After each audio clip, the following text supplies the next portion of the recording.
All right, welcome everyone to this evening's annual assessment meeting for the Pilgrim Nuclear Power Station.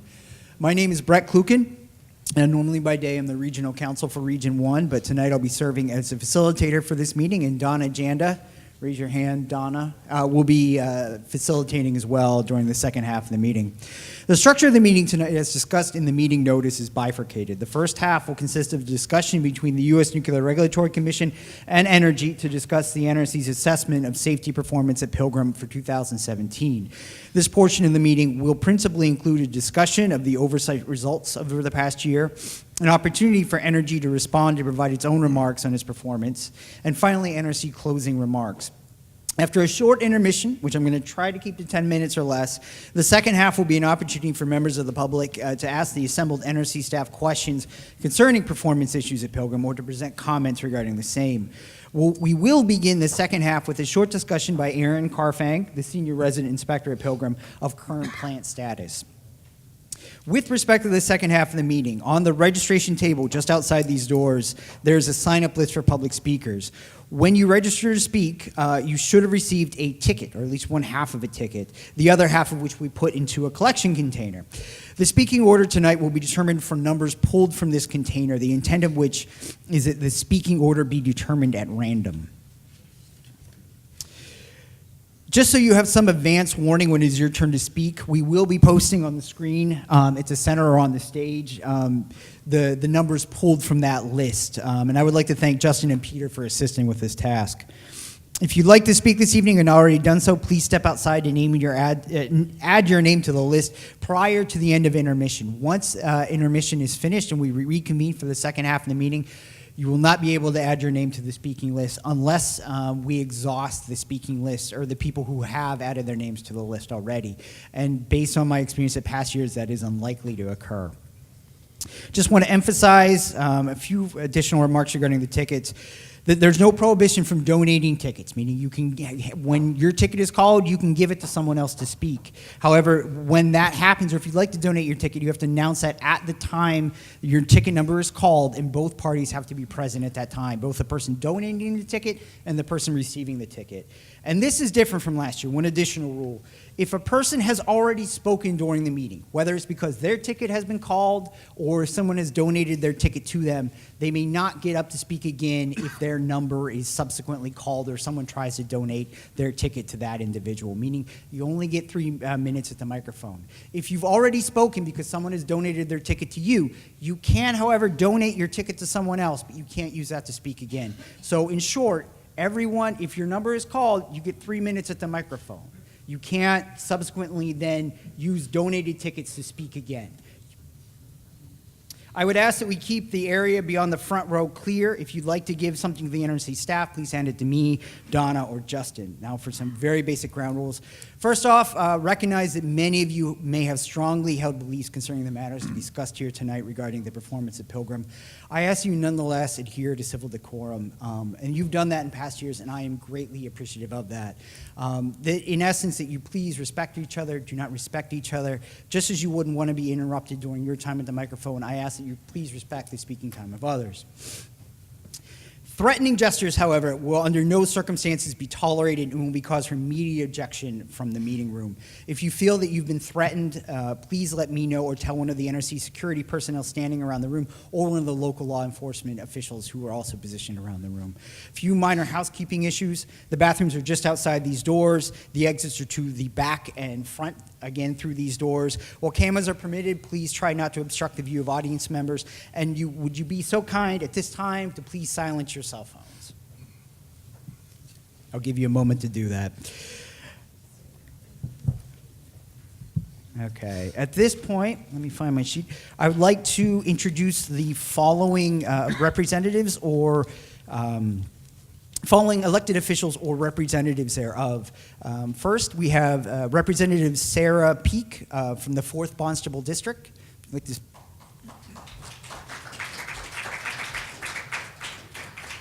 We have Michael Jackman representing the office of Congressman Keating.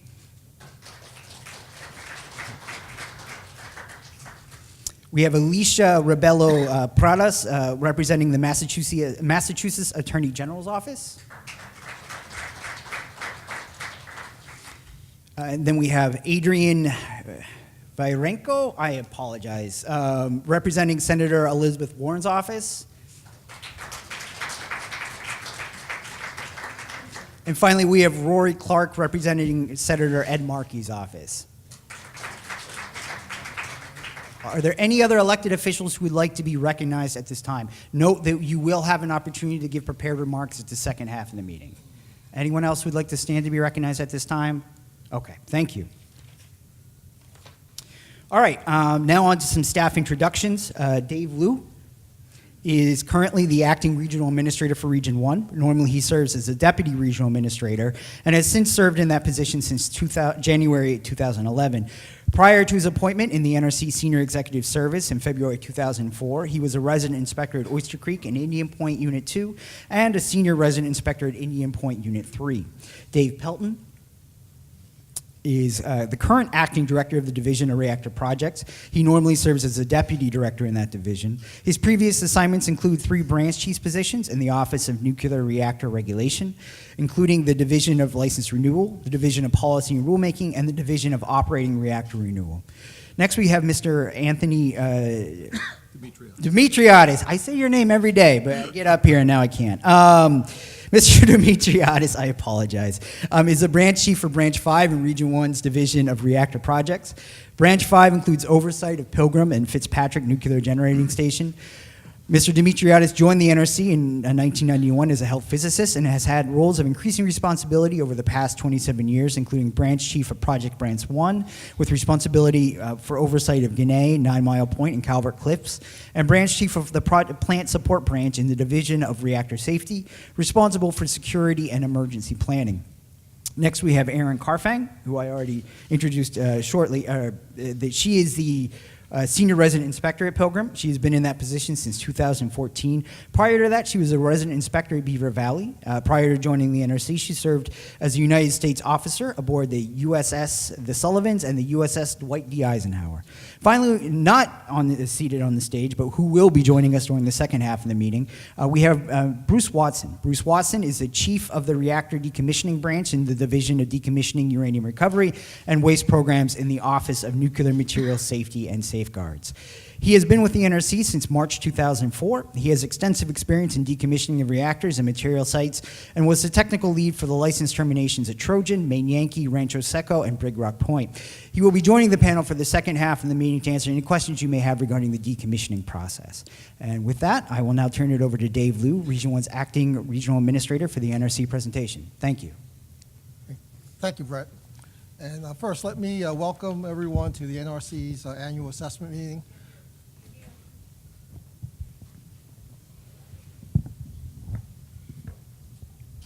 How am I now? Better? Okay, I need to get close. Thank you. Thank you for that feedback. Thank you, Brett. First, let me welcome everyone to the NRC's annual assessment meeting. I recognize that the majority of you here are most interested in the questions and answers portion of the meeting. And to be respectful of your time and your interests, we will strive to keep our discussion with Entergy during the first portion of the meeting on schedule. And that discussion will include an NRC presentation on our assessment of Pilgrim's performance, followed by a presentation by Entergy. I think Brett covered the sequence after the first portion of the meeting, so really with that, I just want to get down to business. I will ask Entergy now to introduce themselves and make any opening remarks that they may have. And at that point, I will ask Tony Dimitriadis, the branch chief with oversight of Pilgrim, to start the presentation. So, Mr. Sullivan, let me turn it over to you to introduce your staff. Okay, thank you, Dave. My name is Brian Sullivan. I'm the site vice president at Pilgrim Nuclear Power Station. I assumed that role in May of 2017. Prior to joining Pilgrim Station, I was at James A. Fitzpatrick Nuclear Power Station for 7 prior years, and prior to that, I worked at Pilgrim Nuclear Power Station for 21 years in various roles. With me here tonight is Drayton Pitts, my plant manager of general operations, Bruce Chenard, my senior manager of operations, Dave Noyes to my left, my director of recovery efforts, and Mike Romeo, director of regulatory affairs and performance improvement. Okay, thank you. Tony? Okay, thank you. Good afternoon. I have about 7 slides to go over with you, and I just want to start with, let me see here, slide number 3. Entergy, for 2017, Entergy operated Pilgrim safely and securely in 2017. Overall performance for 2017 warrants continued placement in column 4. While we've seen progress and improvement in the past year, we have not yet determined its sustainability, and much more inspection in areas identified in our confirmatory action letter, the CAL, as I'll refer to it in the future in a couple slides, remains. With respect to progress and improvement, we saw increased margins in Pilgrim's performance indicators, including no scrams, and a scram is an automatic shutdown of the reactor. In 2017, solid performance by licensed operators during the 2017 refueling outage, and while there was a scram, like I said, an automatic shutdown, in early 2018, plant equipment and licensed operator response were good. All that said, once a plant is placed in column 4, we're not simply looking for progress or improvement, we are looking for sustainability of that progress and improvement. We do that by ensuring that the licensee identifies and addresses the underlying issues that led to the performance decline back in 2015. These underlying issues are captured in the confirmatory action letter that I just mentioned, for which the NRC still has much more inspection remaining to ensure they are addressed by Entergy. Next slide, please. To give some background, in 2015, the NRC placed Pilgrim in column 4 due to 2 white PIs and a white finding. Column 4 of the NRC's action matrix means that the plant, while safe to operate, had reduced safety margins. More information about column 4 is found in our inspection manual, chapter 0305, and can be found in our public website. Following Pilgrim's placement in column 4, the NRC implemented enhanced oversight and baseline inspections at Pilgrim. We also performed a series of comprehensive diagnostic team inspections in accordance with our inspection procedure 95003. That's the title, that's the number of our procedure that we use. That's a supplemental inspection procedure. These inspections provided an in-depth, independent review of what led to the decline in plant performance. In addition to the NRC's review, the licensee, Entergy, was required to identify the causes that led to Pilgrim performance being placed in column 4, and that they were required to implement corrective actions needed to address the identified performance concerns. Their plan to do so was detailed in Pilgrim's recovery plan. As we will cover later in this presentation, the NRC reviewed Pilgrim's recovery plan to determine, based on our findings from the 95003 inspections, whether the proposed causes and corrective actions are sufficient to fix the underlying problems. In August 2017, August 2nd specifically, we issued the confirmatory action letter that I just mentioned, the CAL, that outlined the focus areas and the action plan for each focus area that we are going to independently examine the licensee's actions and assess the results through direct inspections. Next slide, please. Enhanced oversight activities. To support continuous assessment of Pilgrim performance, the NRC utilized additional resources to support on-site baseline inspection efforts, and we engaged Entergy with more frequent site visits while they remain in column 4. We added an additional inspector for about a year while we were going through a period of assessment and diagnostic inspections to get an understanding of the underlying issues. We later developed the CAL inspection teams, as will be covered in the next few slides. We have increased oversight of Pilgrim, and NRC senior management will also continue to conduct quarterly assessment reviews of plant performance, with a particular focus on monitoring any potential performance decline. Next slide, please.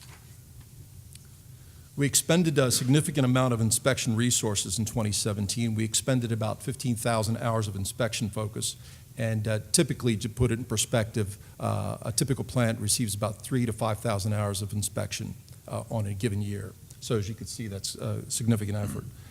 NRC performance indicators and inspection results for Pilgrim indicated improved performance over the course of 2017. However, a significant amount of work and performance recovery remains for Entergy at Pilgrim. Significant inspections and oversight in 2017 included supplemental inspection, like I said, the 95003, a refueling outage inspection. Licensee revised their recovery plan, then the NRC reviewed the recovery plan, and ultimately culminated into the development of the CAL that was issued in August. And in addition, the first CAL inspection was also conducted in December of last year, 2017. Next slide. The confirmatory action letter, the CAL, as I mentioned earlier. As I mentioned, the CAL was issued in August, and then the CAL inspections basically are designed and necessary to address the key performance issues identified by our assessment activities to determine if the corrective actions have been addressed and evaluated, to evaluate whether the safety performance of Pilgrim has demonstrated sustained improvement warranting transition of Pilgrim. We performed a comprehensive review of licensee's recovery plan. That was a significant effort. And during these inspections, the CAL, the NRC inspectors will examine the CAL items and focus areas to determine if the associated corrective actions are complete and if they're effective in accordance with the CAL commitments. Like I said, the first CAL follow-up inspection was completed on December 8th, and the report was issued on February 1st of this year. For this inspection, of the items reviewed, the majority were closed. However, there were aspects that the staff continues to inspect. The second CAL follow-up inspection is taking place now and focuses on operability determination functionality assessments. And the NRC's final evaluations and documentation are currently in progress, and that report will be issued in sometime in May. Next slide, please. The 5 team inspections that I mentioned that were scheduled, like I said, the first 2 were already done. The first inspection was completed in 2017, and the report is public. The second inspection is ongoing, and the on-site inspection part was occurred last week, although the team is still continuing to review some documents. And the 3 additional inspections are currently scheduled for 2018. Let me just point out that should the NRC find it necessary to do so, additional quarterly inspections will be scheduled until all CAL commitments are satisfied. Last slide. So in summary, Pilgrim operated safely in 2017. We have seen some performance improvement, but the plan needs to demonstrate sustained improved performance to be considered to be removed in Column 4. And Pilgrim will continue to receive heightened NRC inspection and oversight in 2018. That concludes Tony's presentation. I'm going to turn it over to you, Mr. Sullivan. Okay, thank you. Tonight in our presentation, we'll cover plant operations, equipment reliability, and improvements that we've made in nuclear safety culture. Following startup from the refueling outage in May of 2017, the station operated for the next 242 days prior to removing the station from service due to adverse weather conditions in order to maintain design and operating margins. During that same time period, during Tropical Storm Jose, the station reduced power to maintain design and operating margins and always keep the plant in a conservative place for safe plant operation. This demonstrates that the station has listened and has taken the feedback from the NRC, developed a comprehensive recovery plan, and put actions in place to demonstrate conservative plant operation. The employees at Pilgrim Station are hardworking, well-trained, well-qualified individuals that hold as their highest value protection of public health and safety. With that, I'm going to turn it over to Drayton Pitts to cover plant operations. Next slide, please. All right, identifying and understanding risk is key to making good decisions. We are an always learning organization. We learn from ourselves and we learn from others. The basic risk model is probability times consequence minus the mitigating strategies. So at Pilgrim, we seek to understand the consequence and maintain a conservative bias. There are allowable decisions and actions, and there's prudent actions. We choose the prudent actions. Mr. Dimitriadis spoke, that you heard him speak, that we need to show sustained improved performance. At Pilgrim, we are not just focused on compliance, we have a passion for excellence in what we do. In our decision-making, we have an intolerance for undesirable end states, and that's what we measure ourselves against when we make decisions for operating of the station. With that, I'll turn you over to Bruce Chenard, Operation Director at Pilgrim Station. I just have a quick question. You know, we talked a little bit about operations leadership. I think in our annual assessment letter, we had acknowledged improvement in licensed operators, but we did not observe a commensurate progress in some of the other staff. Would you talk to that in terms of what do you see as the challenges and what are you doing to try and address that issue? Yes. Well, operations leads the station, and the place where we needed to put our focus and put our energy was improving the performance of the operators in the control room. The actions that we put in place were multifaceted, included training, included case studies on our past performance in order to ensure that we learned, from the mistakes of the past, and we took those learnings going forward. We conducted 5 weeks of high-intensity training with the crews in order to demonstrate that at our simulator. That training was led by our assistant operations manager in operations. And we needed to make those changes first in the operations department, and the rest of the station will follow. Ops leads, and the rest of the station will now be our focus. Is there anything specific that you're doing relative to the rest of the staff in terms of your focus area efforts? Yeah, so we are focused on right now, we have put together our maintenance fundamentals program, is going back to the basics for our maintenance workers to make sure that we identify and close any gaps in that area and that they're master craftsmen going forward. So that's one of our big initiatives at the station as far as closing for the gaps for the rest of the station. Thank you. Yeah, Dave, along with that, we've established 3 site focus areas for the station. Safe plant operations, and that encompasses ensuring that we're maintaining equipment, ensuring that we're fixing equipment as it breaks, and that's measured by our by our maintenance backlogs, which right now are amongst the best in the industry, and we continue to strive for that, and we will maintain that through the life of the plant, as well as continuing our preventive maintenance programs on our equipment in order to ensure safe plant operation. Our second focus area is people, because going through a plant shutdown that'll occur in May of 2019, it's very important that we keep people engaged, and we're doing that by being open, honest, and transparent with folks about what's going on to remove anxiety. The company, Entergy Corporation, has made a commitment to all employees at Pilgrim Station that there will be a job for them following cessation of operations at Pilgrim Station. That helps reduce the angst. We're also working with the state Department of Labor to identify training opportunities and other opportunities that the state may have and programs in order to prepare people for life after Pilgrim. And the last focus area is process, and that's how we work as a fleet and continue to improve not just the performance at Pilgrim Station, but the improved performance across the nuclear fleet at Entergy Corporation. Thank you. And I think many of the areas that you talk about will be the subject for our follow-up review in our quarterly team inspection. So we'll have an opportunity to see the effectiveness of those actions. Okay. All right. Next slide, please. No, this is it. Never mind. All right. First.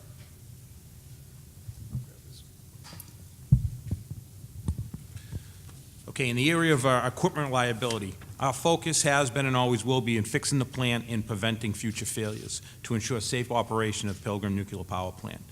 During the RFO, we had a significant amount of people, system engineers, operations, and outage management work together to ensure that we have the right scope for the refueling outage so that we could get a breaker-to-breaker run for the next cycle. Now, we weren't able to achieve that due to adverse weather conditions. However, we were able to fix a significant amount of equipment during that outage. The company had invested a significant amount of resources and money to make improvements in our condenser, our main steam isolation valves, and large motors, our feed water level control system, to ensure that we would be capable of running for the remainder of plant life. We've also made significant improvements in our work management system. The key to managing risk and the key to fixing equipment is making sure that you're predictable in work management. We spent a significant amount of time with workshops educating the people, the staff of the, on the proper way of managing our work management system, and with oversight from the management team, ensuring that people were being personally accountable for their roles in the work management system to ensure that we were proficient in getting work done as scheduled and adhering to that schedule in managing risk to the station as we implemented our work management processes. Thirdly, in engineering programs, we improved our engineering programs to allow us to get into prevention. Pilgrim Station of the past would react to equipment failures, fix that equipment, and then continue to run. Today, we have system engineers and operators in the field looking at data, reviewing procedures, identifying issues before they become problems. We take those issues and we resolve them and correct them prior to failures. And in this way, we're allowed to run safely and reliably. Questions? No questions, just an observation. We did acknowledge, as Tony had acknowledged, the refueling outage 21 performance was good, but certainly there's still some issues in terms of work management and engineering programs that we will still continue to need to observe and see what the effectiveness of those actions are. Absolutely. And we welcome you coming. We're not saying that we've solved every problem to the level that we want to be at. We're still striving to excellence, and we will continue to improve.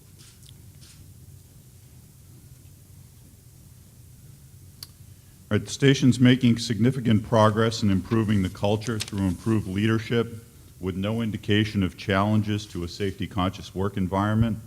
We're leveraging an engaged workforce with aligned behaviors necessary to finish strong in the last 14 months of plant operation.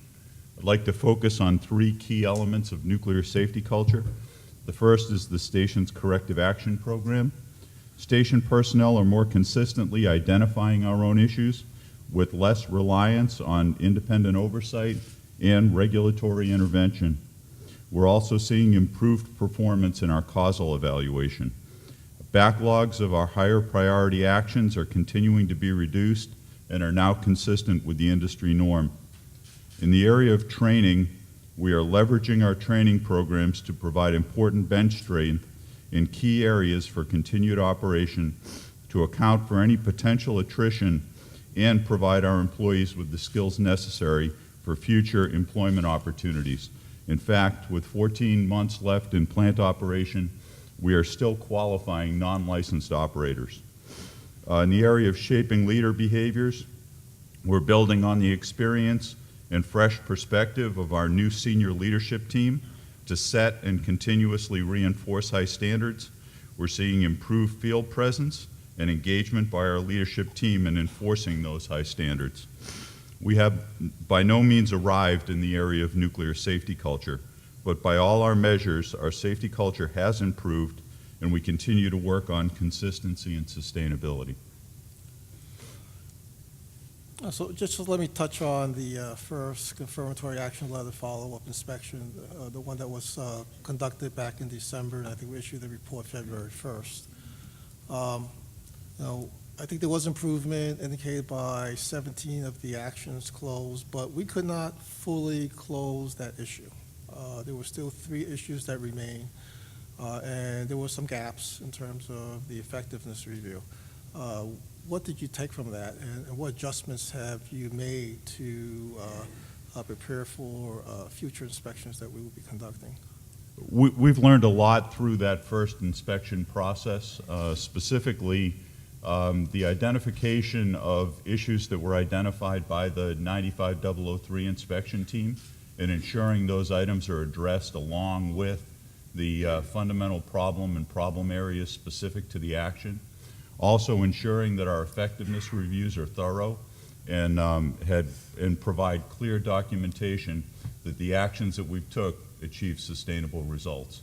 Those have all been put into our blueprint for future inspections, and those activities will continue going forward for each of the supplemental inspections. Yeah, I would agree with you that the importance here is being able to do the effectiveness review in a manner that ensures sustainability. And again, what we're looking at is sustainability of progress and improvement, not just progress and improvement that we may have seen in the past year.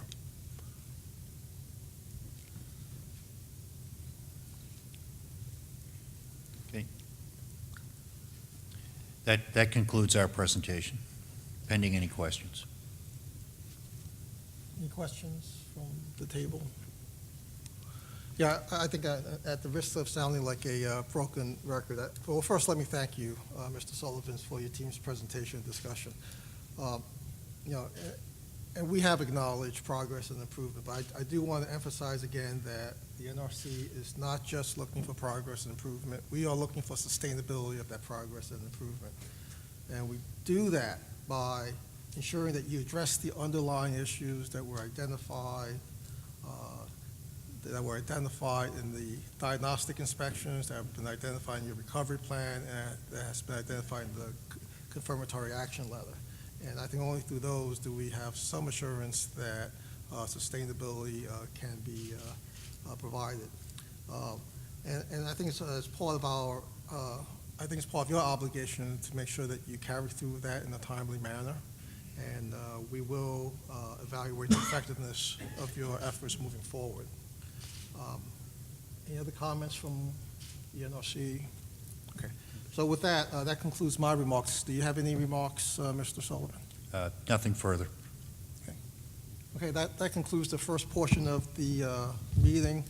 We'll transition very quickly and start taking questions and answers. Obviously, we'll have an opportunity for elected officials and the representatives to make statements first. So based on my clock, it is 6:34 right now. I would like to reconvene at 6:40. Can I get, I'm going to take your silences. Are you okay with reconvening at 6:40? All right. So again, if you would like to speak this evening and have not already done so, please step outside during the intermission to add your name to the speaker sign-up list and to receive a ticket. Again, we will begin the second half of our meeting at 6:40. Thank you very much. Well, welcome back, everyone. Just a few comments before we begin with the second half of the meeting. And I apologize for going so quickly through my remarks. I imagine that my introductory remarks are probably not your highest priority of things you came here to hear about tonight, like where are the bathrooms. So I will get through this quickly as well. One thing I forgot to mention during the initial part of my introduction, and mea culpa for that, is that if you haven't noticed already, we are doing a closed captioning system up here. So this is essentially a printout of everything that's being said in real time with a slight delay. So if you would like to take use of that, we've reserved some seats in the front. So just to make you aware of that's what this is. And that will continue through the second half of the meeting. All right. As I noted during my introductory remarks, the speaking orders will be determined by the numbers pulled from the container sitting right there, the intent of which is that the speaking order be at random. When your number is called, please queue up to the aisle microphone. If you need to have a microphone brought to you, please raise your hand and I will bring my microphone over. Again, there's no prohibition against donating tickets as long as both parties are present when the donation occurs. In an effort to give as many people an opportunity to speak this evening, please limit yourself to 3 minutes at the microphone. Note that I will strictly enforce this. Positioned at the edge of the podium or table right there, you will see a digital clock. That will count down when you start speaking. And at the conclusion of 3 minutes, I will ask you to politely conclude, or I will politely ask you to conclude. I hope you conclude politely as well. I hope we're all polite. We have 69 people signed up to speak this evening. So as such, it is unlikely we'll be able to get through all of them by 8:45, the announced end time for the meeting. And hence, not everyone who intended to speak tonight may get an opportunity to do so during the meeting time. Know that the NRC staff will remain after the meeting outside of the meeting room in the hallway to hold discussions with you if you would like to have such discussions after the meeting. Now, before we begin, I would like to, as I mentioned at the outset of the meeting, Aaron Carfang does have some prepared remarks regarding current plant status, and then after that we will go into elected official written remarks. So with that, I'll turn it over to Aaron. Okay, good evening. The plant is currently safely shut down and is being continuously monitored by NRC licensed operators. The plant is currently cooled by a cooling system that is for decay heat removal, and 3 off-site power lines are powering the station. There are 3 diesel generators that are in a standby status for the station, and site inspectors have walked down all of these systems since the most recent storms. The plant is shut down currently to complete repairs in the switchyard, and those are ongoing items that we are continuing to inspect, and inspectors are continuing to verify that the plant remains in a safe condition throughout these repairs and will monitor any startup activities that occur. Thank you. Okay, now I'm going to turn it over to elected officials. Again, all 5 elected officials or their representatives have indicated that they would like to give written comments at this time. So please feel free to queue up to the microphone to do so in whatever order you please.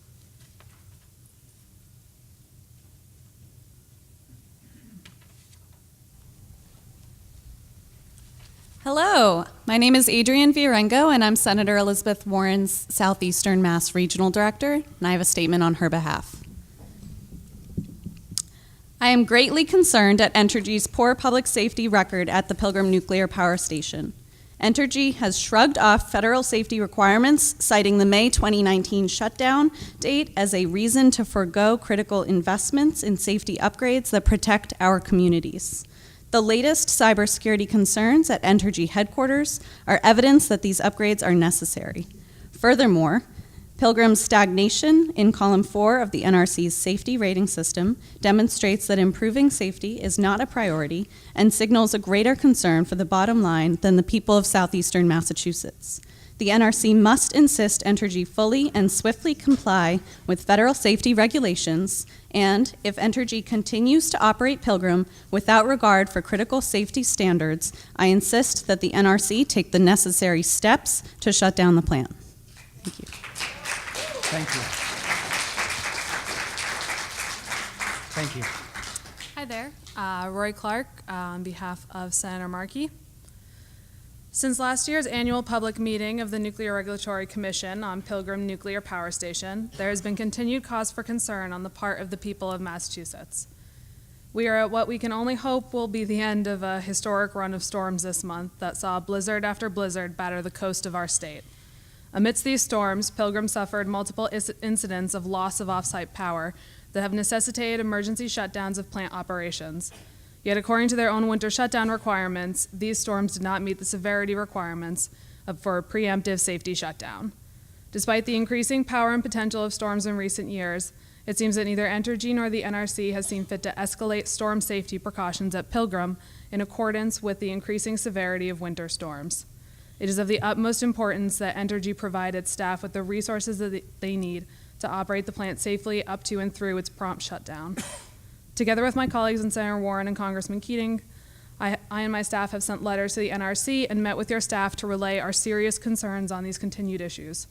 I am deeply troubled by the repeated emergency shutdowns at Pilgrim, all while the NRC has allowed the number of resident inspectors at the plant to wane from 3 to 2.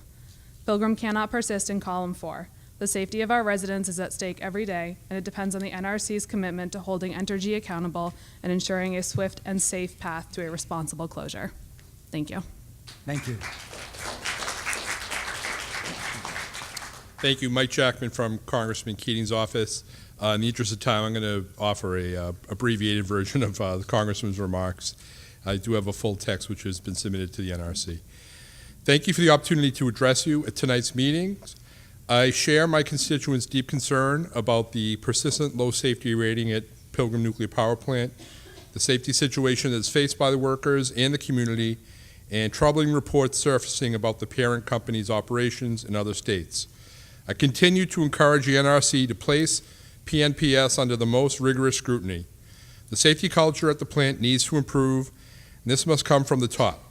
The leadership at Entergy must devote necessary attention and resources to the plant to ensure its safe operation. In addition, Entergy must be required to operationalize adequate corrective action programs to maximize the safety of residents of Plymouth and surrounding communities. At the government meeting today, the Congressman was able to emphasize the concerns about cybersecurity, which I'll address next. I also remain engaged on cyber defense policy to ensure that our country, our critical infrastructure, and our nuclear plants are safe from cyber attacks. Entergy must remain vigilant to ensure that the Pilgrim Station is protected from cyber intrusion of any kind. I serve on the House Homeland Security Committee, where I work with Republicans and Democrats to improve our country's cybersecurity capabilities. Last week's omnibus funding bill signed into law by the President provides funding for important energy security and safety programs, including $100 million for cybersecurity to protect our electric grid and energy infrastructure. Many of us in Washington are acting to enhance our nation's cybersecurity.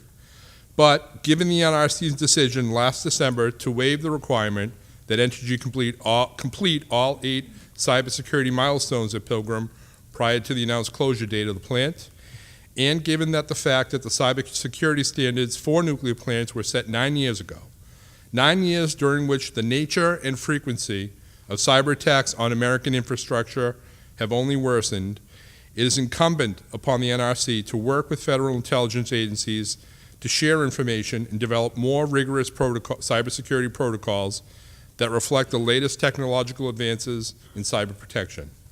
Even when Pilgrim enters the decommissioning phase, the site will still be home to vital security systems, spent fuel, and dry casks.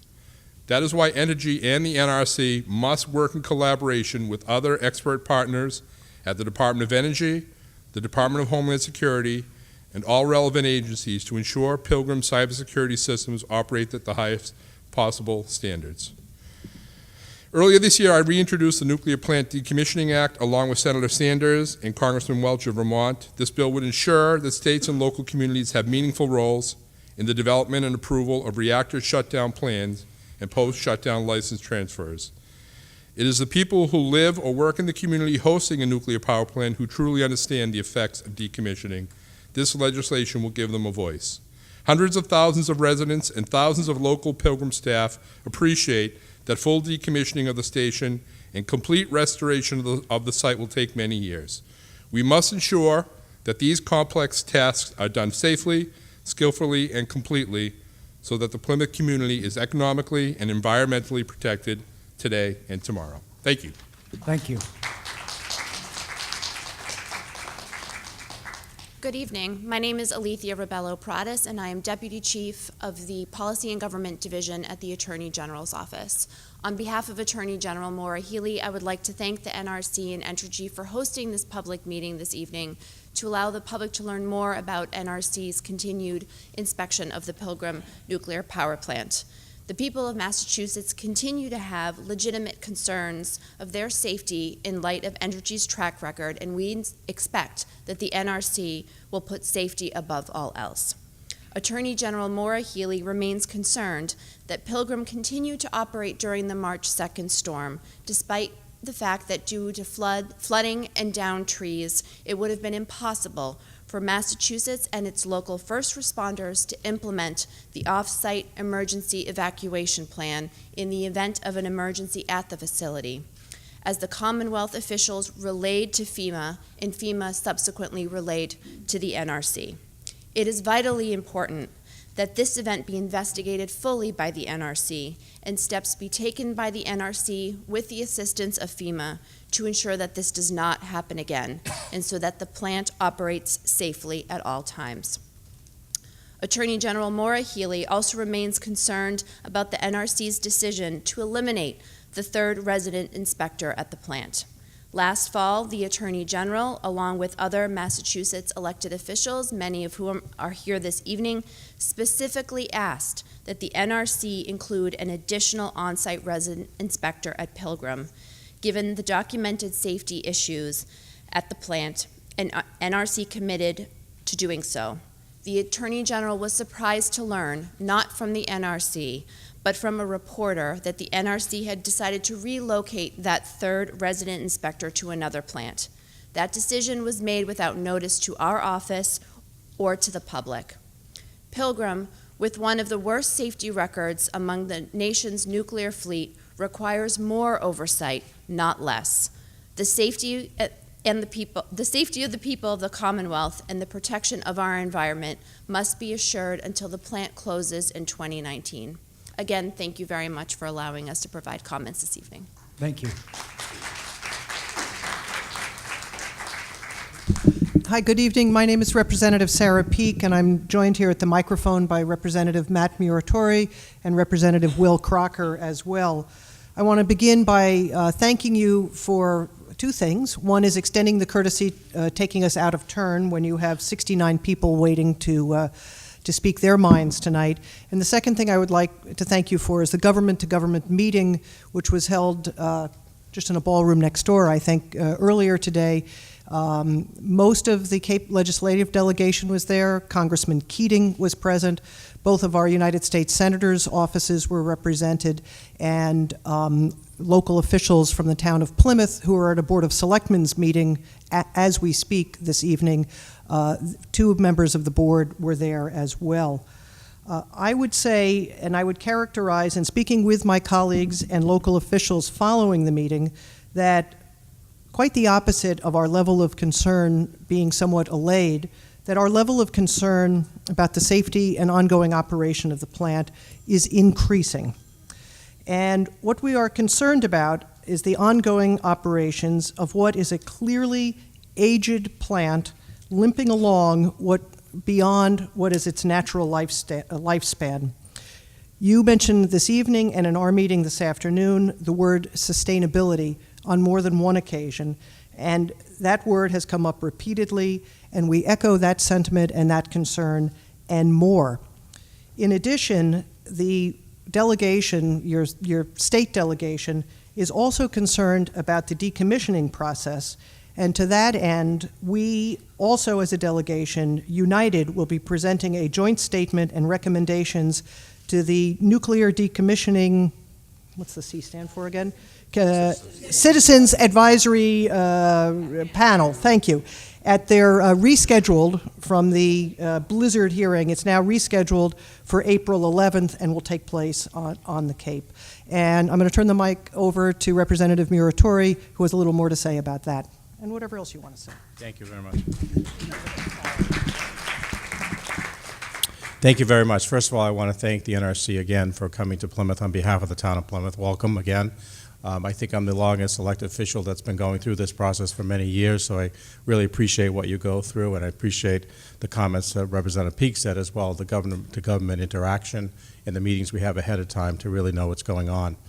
And on behalf of the delegation and Senator DiMacedo, just to reiterate a little bit more of what she was talking about on April 11th, we actually have come up with 5 recommendations that we're going to be making to the decommissioning panel and to the Baker-Polito administration as well as we get into the decommissioning, which we know is only about a year away. So you will be hearing more about those at the April 11th or after the April 11th meeting. So thank you again for coming out.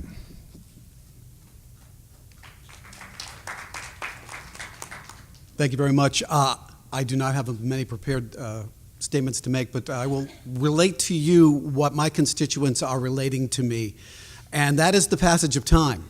We are moving ever so quickly to 2019 when this plant will be decommissioned, and we are not hearing enough answers. We're not hearing enough facts. We're not hearing enough plans.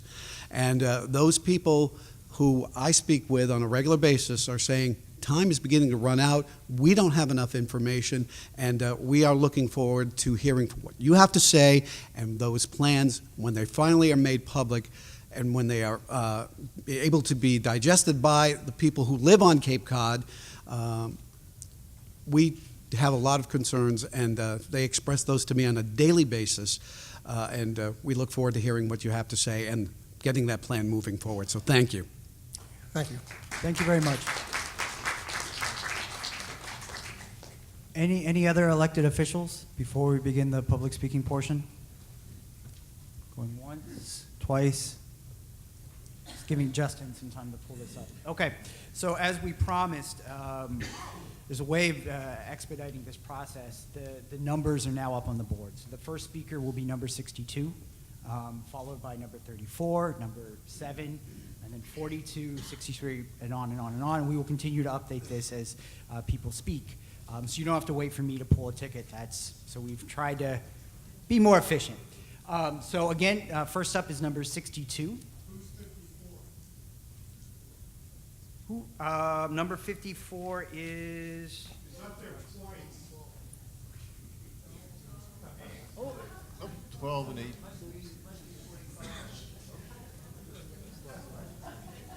One second. How about this? While they're figuring that out in our foolproof system, why don't we get started with number 62 for the sake of time?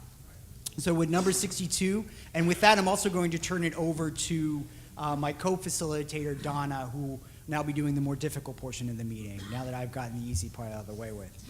So number 62? Okay, could you use the IO microphone? Oh, you've traded your ticket. I'm sorry. Okay. And again, I will be operating the timer you see there. So thank you. Sorry, I was slow to come to the microphone. My name is Janet Azarovitz. Hi, Janet. What is your number, Janet? It is number, well, it was 49. Okay. I am now 62. Okay, thank you. And number 1. I was happy to hear, I was going to ask if the plant were in operation today, so now I know it still is. It's not in operation, and that doesn't surprise me after reading this morning's newspaper report of another problem, one more problem at Pilgrim.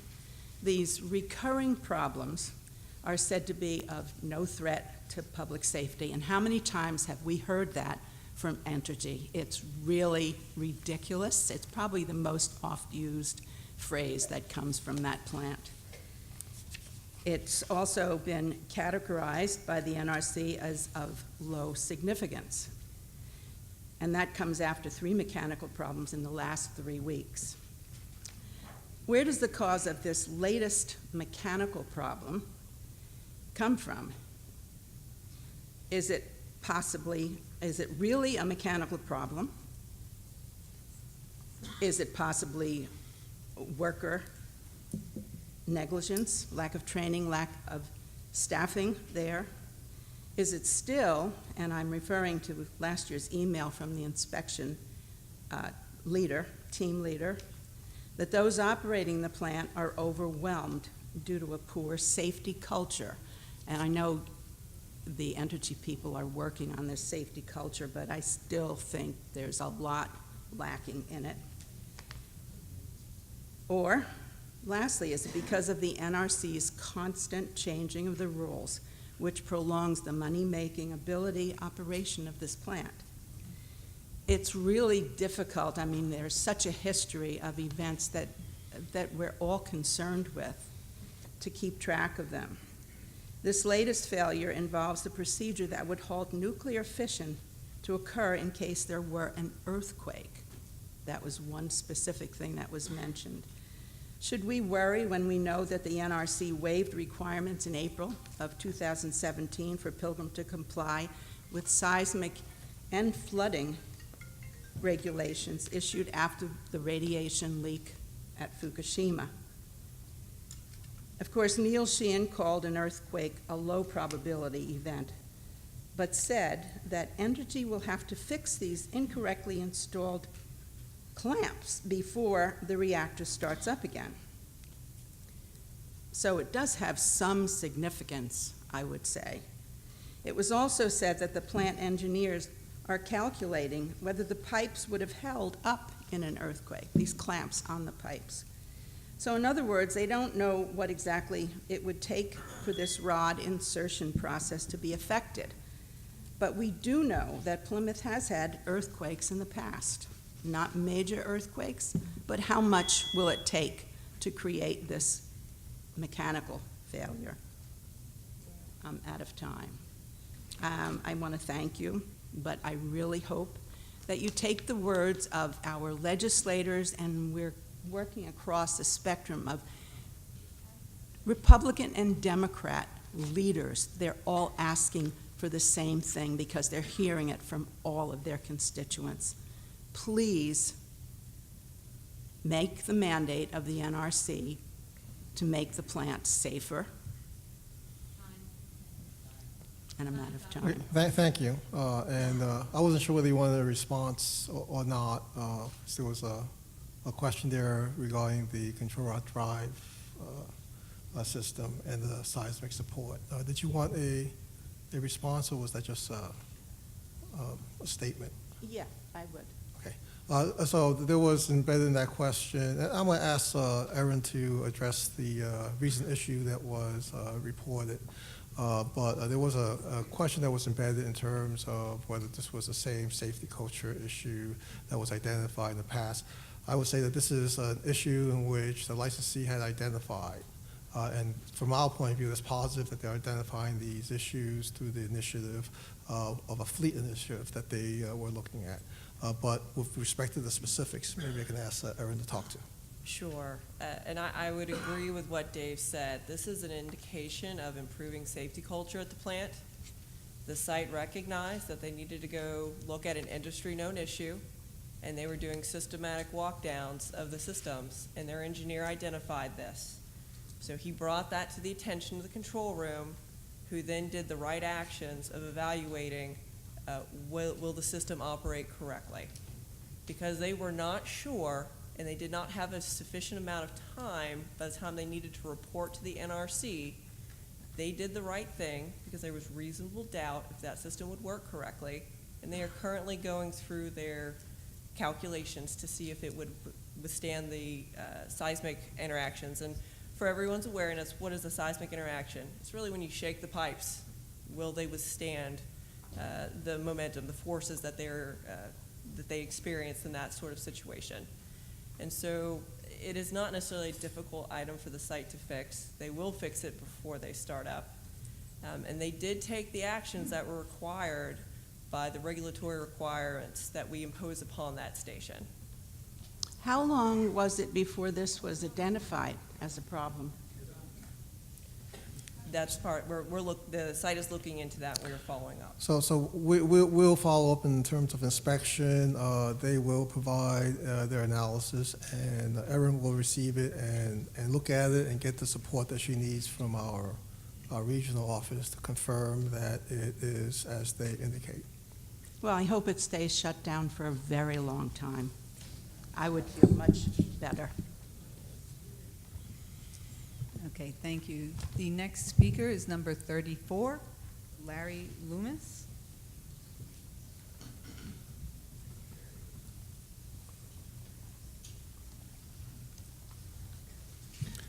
Good evening. I was going to make some remarks and ask you a question, if that's okay. My name is Larry Loomis. I live in Sandwich, Mass. On Cape Cod with my wife, 2 growing children, and 4-year-old granddaughter. And yes, we're all in the same house.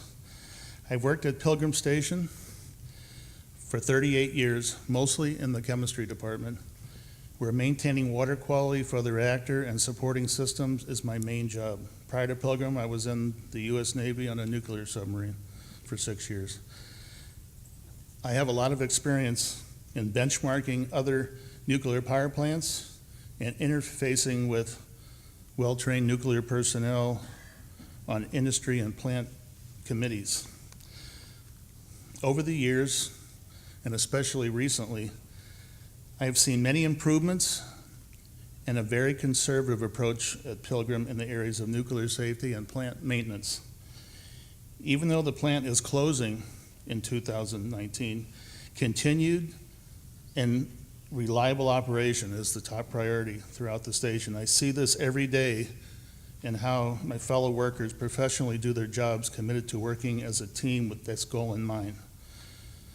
Besides normally scheduled maintenance, any equipment issues that come up are addressed as they are found. I have seen a more conservative approach to maintenance in that if the plant is offline, as we are now, we take advantage of the opportunity to do repairs rather than waiting for a scheduled outage. Because the plant is safely operated, in my opinion, I have and continue to have the confidence to reside in my home locally on Cape Cod.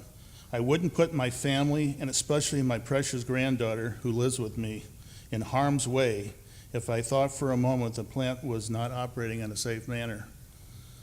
Local residents, which include my neighbors, should have the same confidence as I do. A question for you. Our last quarterly inspection had no findings or violations. Some of the areas you inspected included adverse weather protection and flood protection measures. Can you talk about those areas and relate to us exactly what you looked at and how what Pilgrim does ensures protection against floods and bad weather? Yeah, and the quarterly inspection that's being referenced is the one that was issued by Tony Dimitriadis, and the key inspector there was Erin. And so Erin would be best to address that. Sure. In particular, whenever there's a storm that is approaching Pilgrim, the resident staff, we go out and we walk down all the diesels. We walk down and make sure that if there's any equipment that's not secured on site.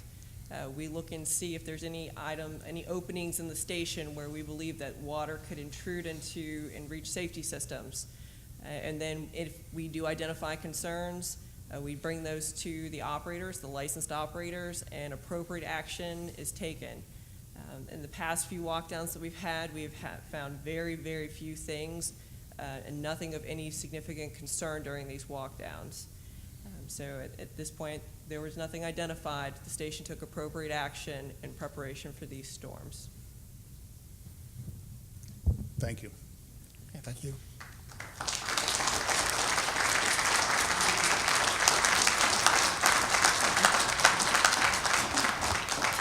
So just so we can speed it up a little bit, and I'm not trying to act like a bitter deli manager, but if you could queue up as soon as that person before you is done speaking, just so we can continue to move along, we would really appreciate it. Because again, we want to try to get as many people an opportunity to speak here tonight as we can. So thank you for helping with that.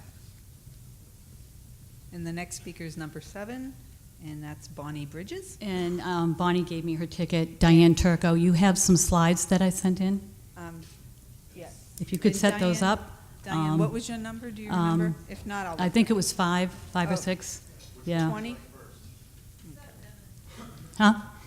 The one, let's see, the NRC 214 report, the Jackson email, the 214 report, and then the last one, the MEMA.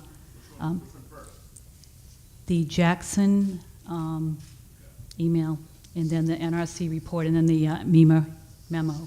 I thought Trump had the market on alternative facts, but I think Entergy takes that hands down.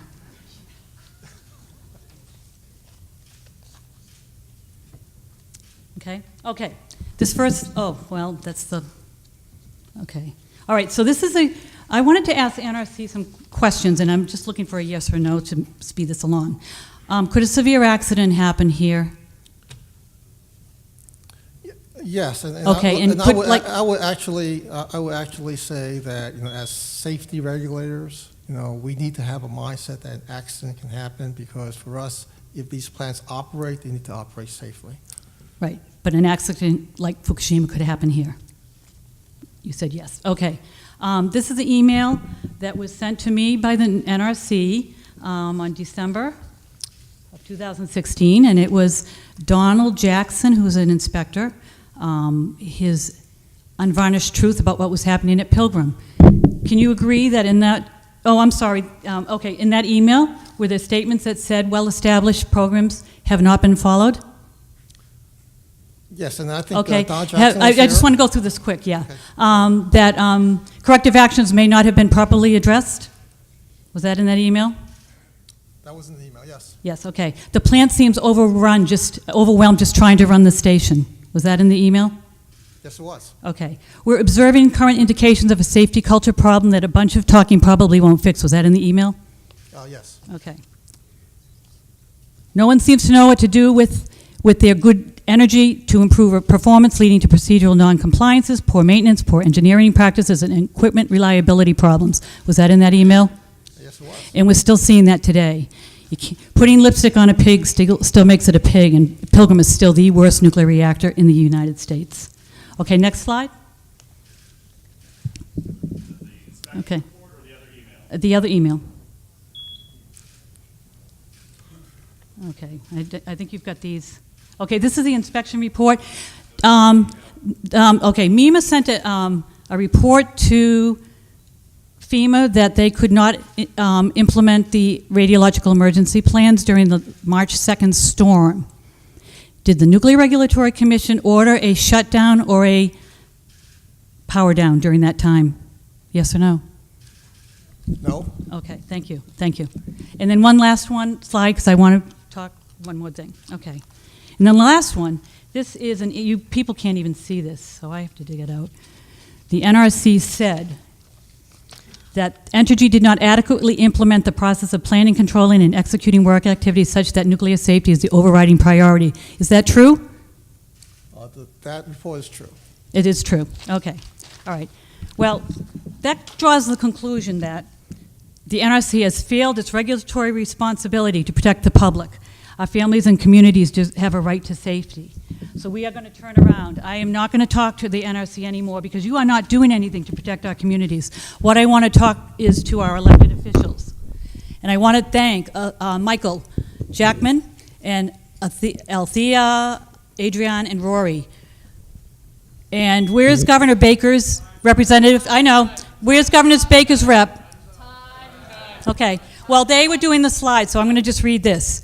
There are three sacred words that are most important to our challenged democracy. We the people.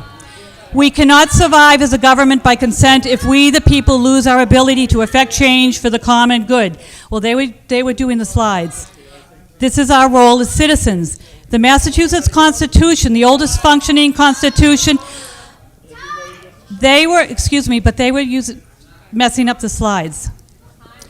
The Massachusetts Constitution, the oldest functioning constitution in the U.S., clearly states in Article 1 that seeking and obtaining the safety is a fundamental right. In your role as elected officials, you have taken an oath to uphold the Constitution. I would like just to finish this statement to our elected officials, please. I'll give you 5 seconds. Okay, all right. The citizens of the Commonwealth can no longer tolerate this blatant threat to our communities, so we the people are calling in on your promise to uphold our right to safety. We ask that you demand the Nuclear Regulatory Commission revoke the operating license for Pilgrim. If the NRC refuses to do so, we ask you to take action to enforce our fundamental constitutional right to safety. Who will be the first to take this responsibility? I'm asking our elected officials.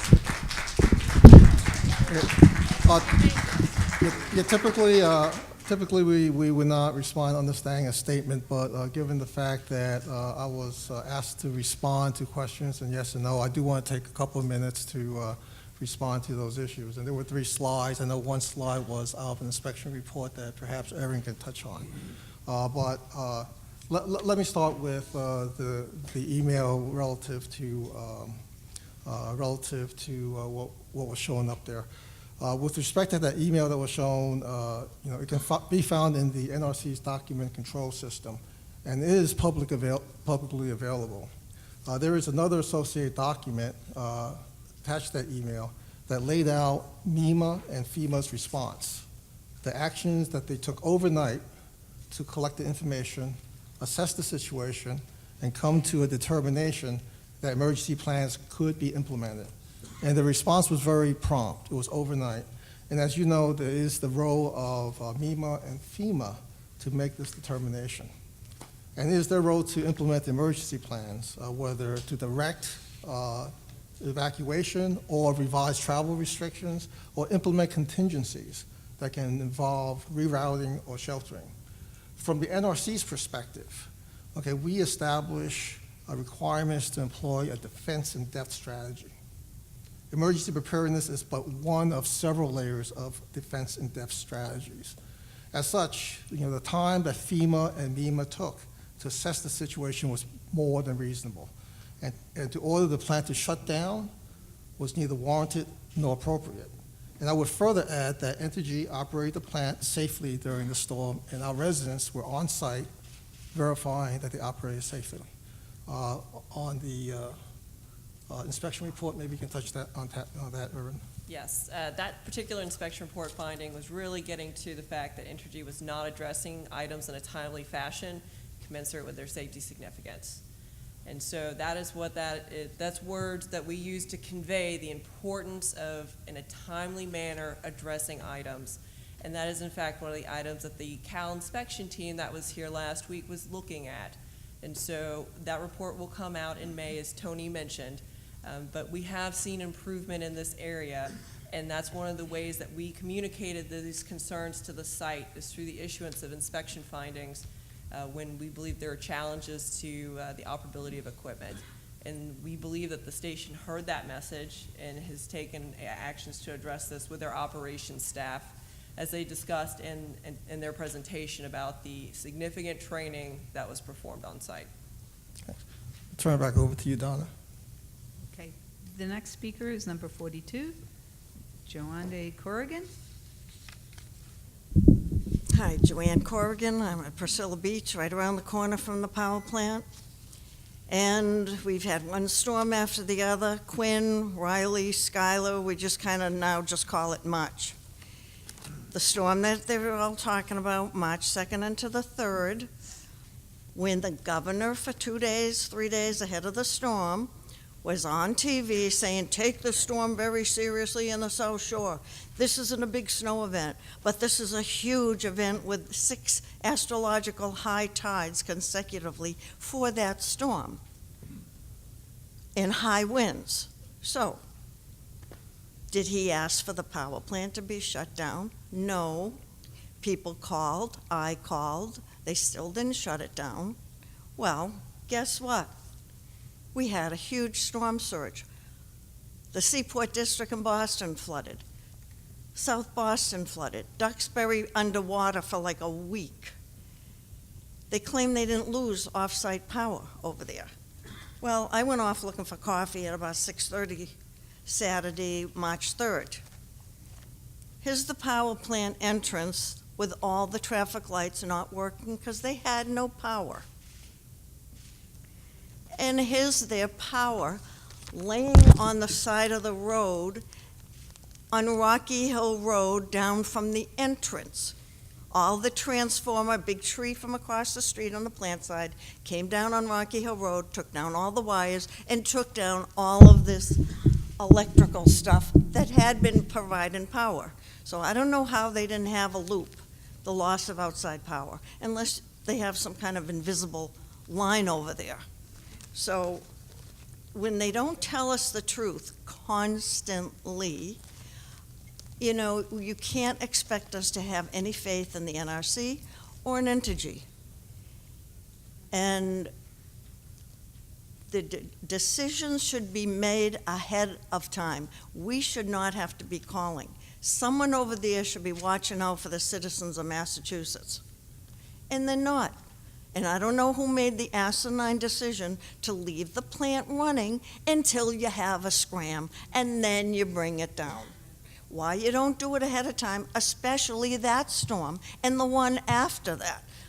We had 70-mile-an-hour winds down there for 4 days, sustained wind for 4 days. My neighbors on the beach, they got a little electronic thing, read 92-mile-an-hour gust. Why do you wait for the plant to bring itself down? I don't understand it. And also, the pass you're giving them on cybersecurity, when we have number 45 Trump going, you know, worldwide, alienating our allies and everything, they hate us. A lot of these countries already hate us. Why would you wait for some cyber troll to take over the grid over there and hold us hostage. Would you like a response, or was that a statement? Well, thank you. The next speaker will be number 63. Yes, I was number 64, but the person with 63 gave me her. Where is number 63 here, Ms. Casentam?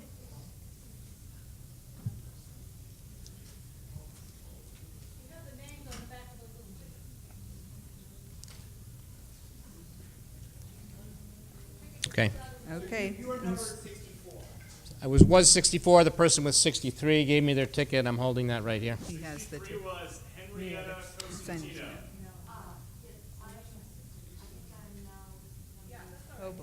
Yeah. Okay. Yeah. Okay. Thank you. Thank you. Okay, thank you. My name is Todd Berger. I'm the Director of Policy for Bob Massey's campaign for governor 2018. I'm here as a surrogate for Bob Massey, who had a previous speaking commitment in Boston tonight. But I want to thank NRC and Entergy for giving me the opportunity to speak and express Bob Massey's views. Bob Massey supports an accelerated phase-out of nuclear generating capacity in New England and immediate permanent shutdown of the Pilgrim nuclear power station. But I want to explain why, and there's more to it that he supports for the community. Most everybody knows that the bulk of downhill skiing accidents, particularly for older adults, happen at the end of the day or the end of the week when they're tired. And honestly, they're starting to ache all over. Well, the Pilgrim nuclear power station is tired, and it's starting to ache all over. That's in large part why we've seen 3 consecutive weeks of shutdowns for 3 and now 4 different problems. There is decreasing value and increasing risk in keeping this plant open. We don't have to read between the lines of the emails or memos from the NRC to see that. Even if the NRC fails to see that, we hope that Entergy begins to see the writing on the wall about this plant. The plant created unreasonable risk the day it was opened with a meaningless evacuation plan that turned all of Cape Cod into a sacrifice zone. With climate change effects since that opening, with neglected or avoided maintenance since that opening, and the decision not to address all Fukushima-related risks since that opening, the unyielding effects of an aging plant, that risk has only worsened. It's time to put this plant, and more particularly its downwind neighbors, out of any further misery and worry and shut the plant down. Not just for those individuals, but for the betterment of the entire community and the region, and even its employees. But when this is done, we should see the state, we would like to see the state and Entergy step up and implement a transition plan for Plymouth that is similar to the plan that was signed for the shutdown of the Diablo Canyon nuclear facility in California. And that plan provided benefits for workers, retraining, provided for accelerated renewable clean energy to be introduced in California. That's the kind of plan Bob Massey wants to see. We support a transition plan that will help the community, help union workers, promote fast replacement with renewable energy. And the fact is we can do that today. That means removing artificial barriers to clean renewable energy, building out battery storage at 10 times the rate. We need to ensure the community thrives and the Pilgrim employees have access to good-paying equivalent jobs in the clean renewable power sector. Thank you very much for listening this evening. Thank you. The next speaker is number 60, Jim Makita. I have Jim's ticket, he's right there. I'm Daniel Dove. And your number was? I'm number, 30. Okay, thank you. Hi, ladies and gentlemen. I'd like to thank the Nuclear Regulatory Commission, the members of the community, senior management, and fellow Entergy employees. My name's Daniel Dove. I have approximately 30-plus years in nuclear power. I live 4 miles from the power plant here. I've been at the station approximately 5 years, and I believe in nuclear power. I find it unfortunate that we're going to close this plant down before its end of its usefulness. We currently utilize what we call the PDC model. It's prevention, detection, and correction. Prevention being that's our primary mode. We want to be in that prevention mode all the time.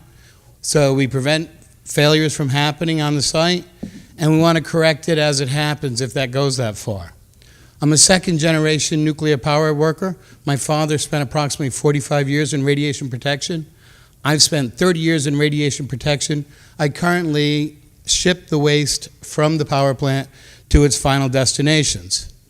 I can tell you factually I live within 4 miles of the power plant. I own a business in another state that's within 3 miles of a nuclear power plant. I've owned property near power plants. I believe in them. They're safe. You have people sitting in this audience that watch out for your behalf every day. If you think we go to work with nothing but safety on our mind, you're right. If you think we go there and we're just there hanging out collecting a check, you're sadly mistaken. As you go home and you plug in your cell phones and your Toyota Priuses and whatever else you plug in, think about conservation. If you're up here and you're against nuclear power, tell me what you are doing about conservation. If you're not conserving, then you're not doing anything other than sitting up here going like this. Let's see here. I'm doing pretty good on time. So, factually, I've worked at over 15 nuclear power plants. I've been part of 5 decommissionings from NASA to Brookhaven National Labs and 3 commercial nuclear power plants. So even though we're going to close, I don't plan on leaving here anytime soon. It saddens me that we're going to close. I'm hoping for the Hail Mary pass. Someone's going to come in and buy it. Because tell me, we're not over until we put the breaker and we hand the license back. In the meantime, just buckle up because we're here. I'm here, and I don't plan on going anywhere anytime soon. And with that, I'm going to respect the committee and the time, and I'm going to cede the rest of my time. Thank you.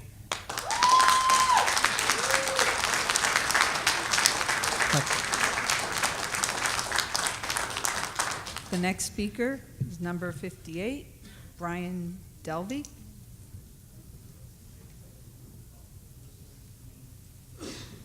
Okay, we'll move on. Oh, there you are.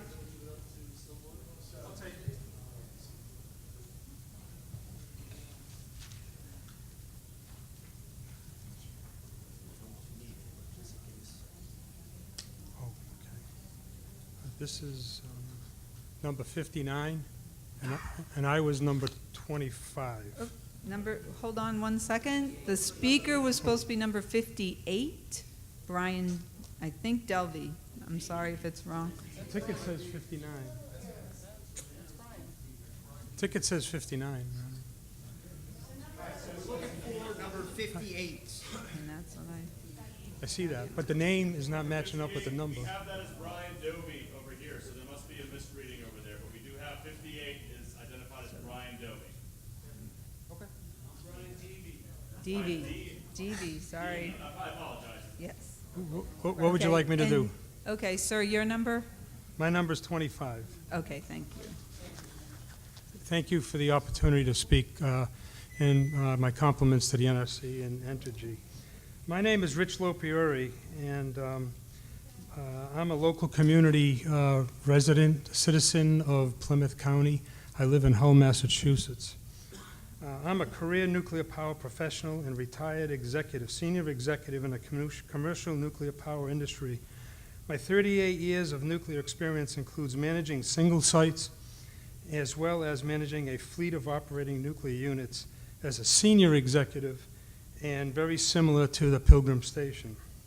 I mention this because my career in nuclear has allowed me the opportunity to see what challenges our industry faces and what works to successfully address those challenges.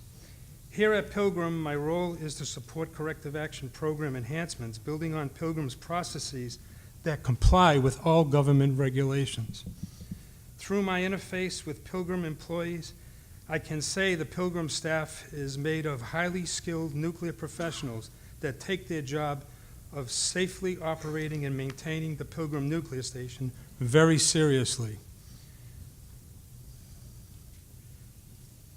The Pilgrim Corrective Action Program that self-identifies and corrects issues when they arise is increasingly effective and is being embraced by all Pilgrim employees. The site leadership team from the top establishes high standards for continuous improvement in nuclear as well as industrial safety.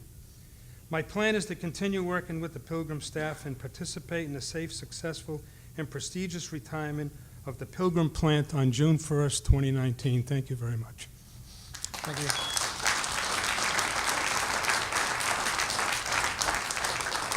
Thank you. The next speaker is number 54, Tom Turco, or Turlo, I'm sorry.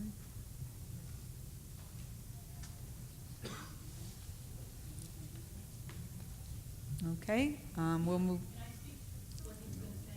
No, we need his ticket for him to turn it over to you. I'm sorry. It's someone else. Only one. Everyone gets 3 minutes at the microphone. So he's free to pass it along with anyone who has not yet spoken. It's okay. We don't need the physical ticket. We recognize that. I'm not trying to be pushy here. I just want to. You're getting it to Susan. She's going to speak for you. Okay. So she's number 23. She's speaking on behalf of you. Okay.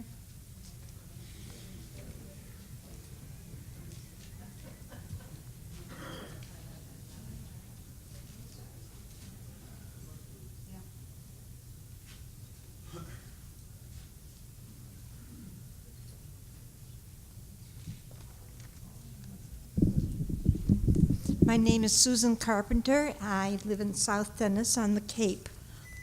And I have been watching the paper today, and I was appalled.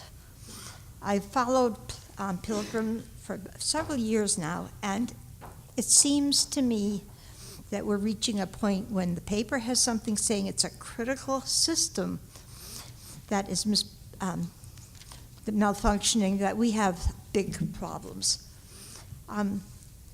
This last series of problems proves that Pilgrim poses a clear and present danger to the citizens, not only of Massachusetts, but the entire East Coast. If I owned a car that had that many problems simultaneously, I'd take it off the road because I wouldn't want to gamble with my life. Which brings me to this. I see the continually emerging problems. Until now, they weren't visible, and their existence remained unknown. Just how many more problems are there at this time that remain unknown? I suspect there are many. Every day the plant is allowed to operate, you, the NRC, is gambling with our lives. And you, Entergy Corporation, are gambling with our lives, as well as the economy of the entire East Coast. Clearly, you have a gambling problem. I have taken the time to locate the phone number of the National Council on Problem Gambling, where you can seek help.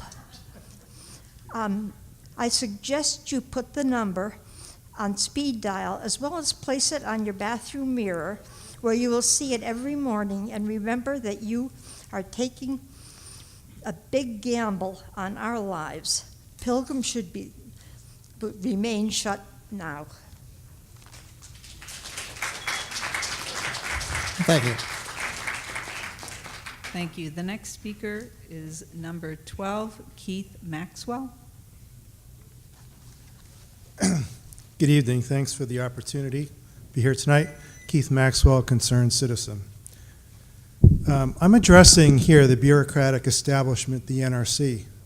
You folks oversee not only commercial nuclear power, but hospital radiation, smoke detector radiation, anything to do with radiation, radioactive materials. So you'll have jobs and budgets long after Pilgrim is closed. Let's cut to the chase. In commercial nuclear power in the United States, the industry is a disaster. We have 4 closed construction sites in the southern Atlanta district. We have numerous closed plants in the Northeast. Entergy in Arkansas had the 2013 crane disaster, different region. One of the root causes to all of this is lack of resources and lack of quality control, quality assurance, and oversight, which you are responsible for, not only your region, but the other regions. The NRC has failed the industry, it has failed the people, it is failing us. Our industry is dying. Our Los Alamos scientists are going and working in China. Soon, China and Russia will surpass the United States, and you will become irrelevant. The American Nuclear Industry and Commission and your regulations will become irrelevant and will be surpassed by the Chinese and Russians due to lack of separation of quality control and assurance and resources. Entergy in 2013 implemented the Human Capital Management Program, which amongst other things reduced resources and separated or actually combined quality assurance and quality control under production management. One of Pilgrim's quality control inspectors identified an Entergy fleet-wide issue with lack of independence of separation, in which quality control inspectors were being managed and supervised by the managers whose work they were inspecting. In normal quality control industries, this is a rule that you don't do. Yet the industry has proposed self-regulation and self-quality control, which the NRC is considering endorsing, which is another disaster. You are putting nails in the industry's coffin every time you make stupid, irrational decisions, which is killing our industry. You are incompetent to the 10th degree, and we, in the people of the United States, are fed up with the establishment, Washington bureaucracy, living in your own bureaucratic class. We are sick of it. It is time that you started doing our job, our industries are successful, and we become world leaders again. And that's not going to happen under your leadership. You have sorely misplaced the trust of the people, and you have failed us. Thank you. The next speaker is number 4, Mary Conathan.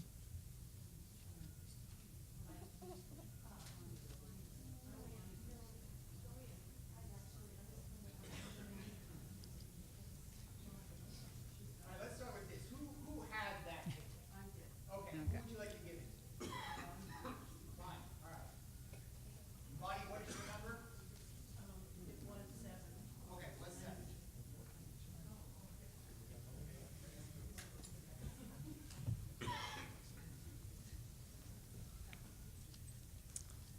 This is a statement to the Massachusetts elected officials, NRC, to Governor Baker, A.G. Healy, Senator Markey, Senator Warren, Representative Keating.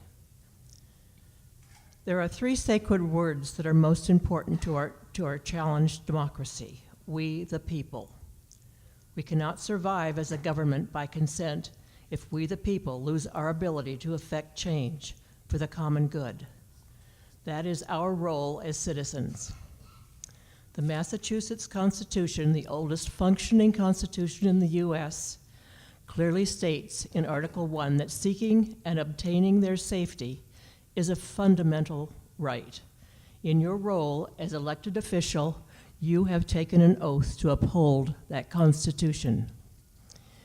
Years ago, Senator Barbara Boxer spoke to the NRC commissioners concerning the threat that San Onofre nuclear reactor posed to the people in California. She said, "This isn't hyperbole. This is life or death for my people." We have the same life or death situation here, with Pilgrim once again rated as one of the most dangerous nuclear reactors in the new U.S. Energy's announcement of the 2019 closure. It does nothing to absolve the dangers of today. The degrading Pilgrim nuclear reactor is an existential threat to the entire New England region. Its continued operation is an unacceptable risk and an immoral action. We are asking you to rescue our democratic principle that we the people have human rights that must not be overridden by the influence of corporate collusion with a captured federal regulator. Entergy is protecting their pocketbook, not the public.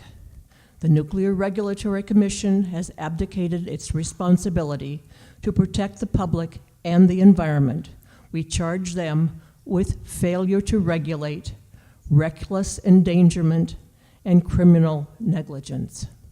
The citizens of the Commonwealth can no longer tolerate this blatant threat to our communities.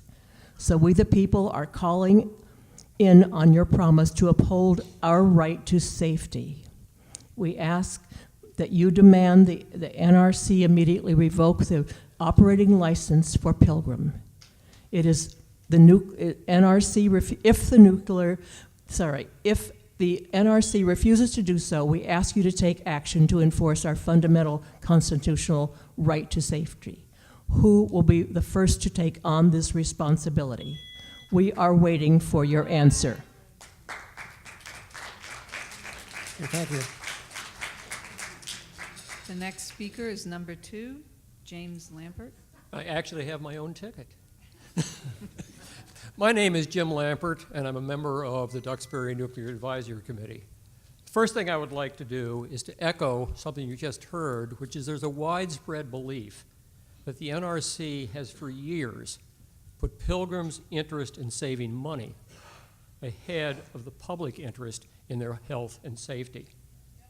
The second thing I'd ask you to do is don't change the decommissioning rules, as you said in January you expect to do, that would go even farther and make it impossible for the public to even raise most of their legitimate concerns. The update you published in January said how you intended to, quote, improve the decommissioning process by eliminating emergency planning, by forgetting about cybersecurity, by giving Entergy advance permission to dip into an already too small decommissioning fund to pay for things that frankly are not decommissioning. What reason did you give for these supposed improvements? Your January update was pretty clear. First, you wanted to give yourselves and companies like Entergy millions of dollars in what you called cost savings by making it unnecessary for Entergy to have to go through the terrible procedure of requesting or for you to have to spend any time reviewing exemptions from current regulations.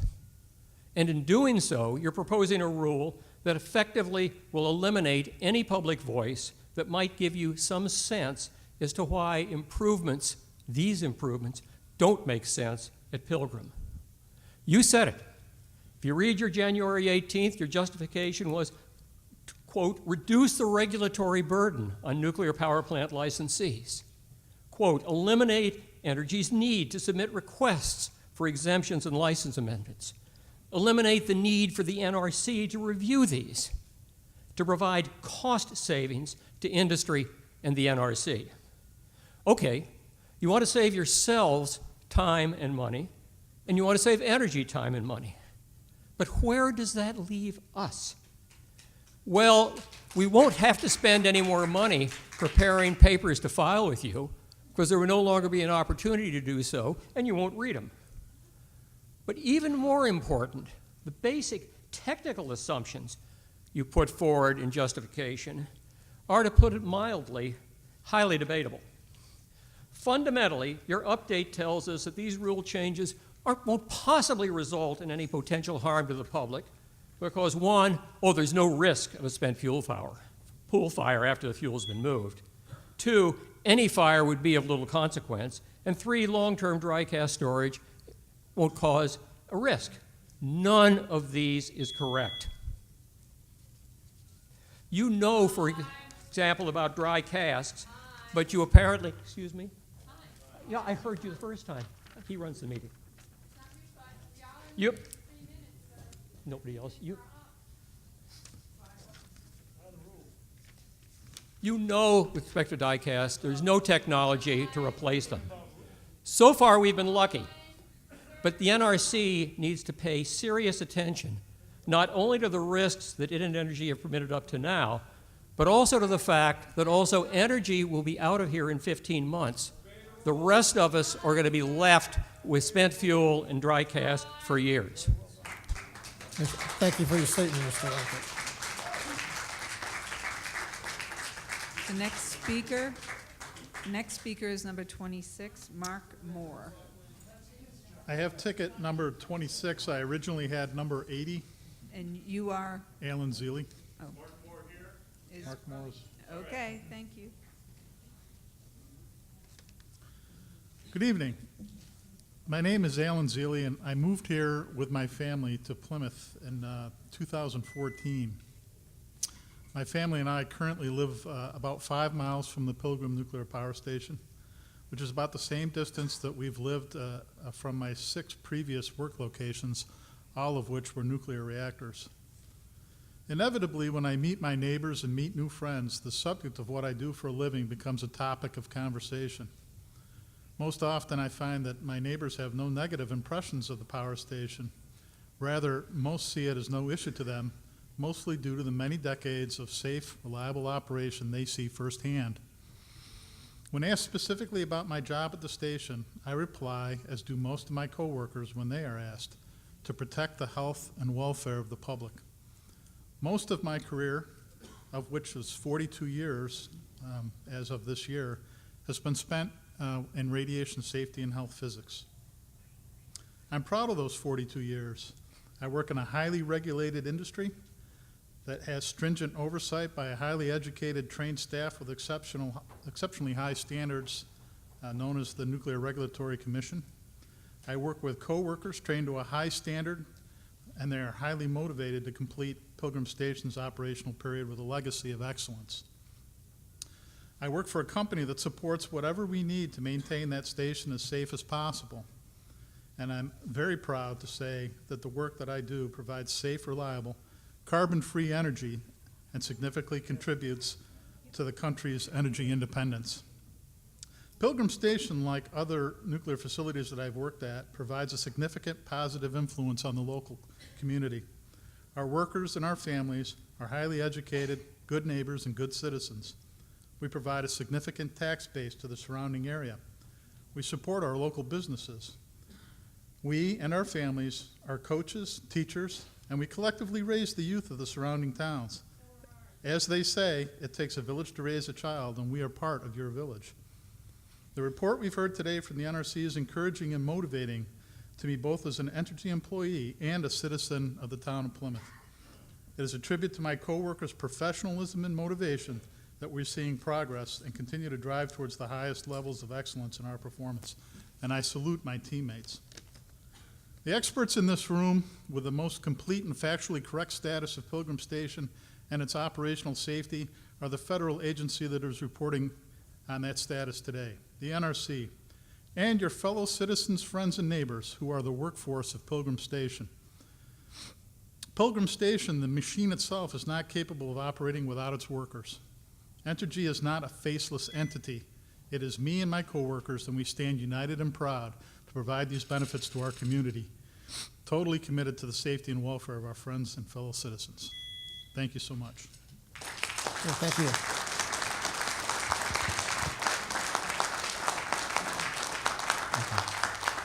Just real quickly, just so it doesn't escalate, I recognize that there have been people who've gone over 3 minutes, and there are people who have responded to that by yelling out time. In an effort to make sure this does not escalate, because it does seem like there's some back and forth in the audience, I am going to cut people off. Donna or I will cut people off at 3 minutes and say thank you, and that is it, like mid-sentence. So I will, in an effort, so don't feel the need to yell out anymore. I recognize that there's, on both sides of this, people feel like they're being interrupted. The other side feels that their time is being stolen from them. I will take on this responsibility. Generally, I don't like to cut people off like that, but it seems like that's where we're going tonight. So with 3 minutes, I say thank you, and I will have your microphone muted. So that's how we're going to play it from now. All right, thank you.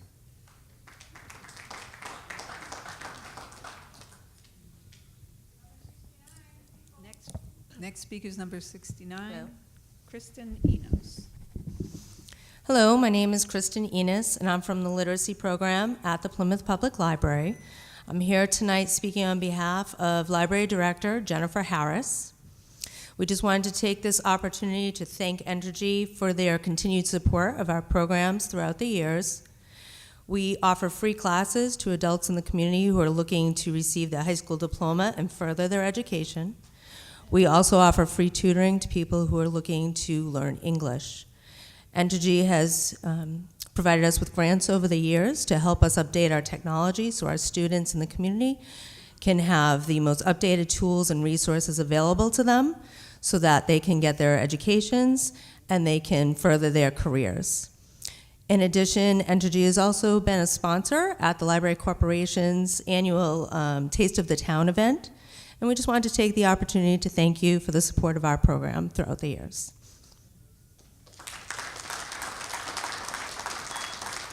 Thank you. Thank you. The next speaker is number 19, Sheila Pallas.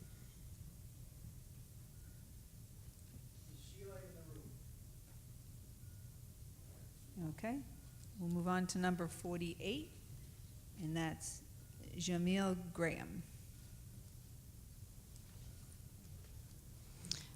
Well, hello. What a show we have tonight. There's a tremendous organization here. We have all the yah, rah, rah, go Pilgrim people. We have the usual dog and pony show of the NRC saying nothing about Entergy, and then Entergy saying nothing right back, and then Entergy being dismissed because they don't have time to be concerned with the public. And we know that, which is why we're here. And it's really clear you don't have time to be concerned with the public either. So I'm really curious who you all really work for. You know? Like, we're not on anybody's dime here. We're here concerned for our children. And you all are getting paid, right? Y'all showed up with your perfect 3-minute speeches. Did you notice how perfect those 3-minute speeches are? Well, I wanted to be clear. I care about Pilgrim nuclear power plant employees very much. And I thank you so much, every one of you for showing up and for doing your job. Because if it wasn't for you people who care, we would have sunk a long time ago. And I know that. I know that with my whole heart. If there wasn't decent, caring, honest people at Pilgrim Nuclear Power Plant, we would be screwed because we would have to deal with you. And you are not even close. You are a disgrace. Flat. I wish I could be nicer to you. And I hope you're not taking this personal. I understand you have a job to do. But it's really clear you're all liars. You are liars. You are so good at reading your scripts and nodding your heads and yes, yes, yes, and we're all so safe and yeah, yeah, yeah. I mean, come on. Do you really think you're fooling us? If you're fooling yourselves, congratulations.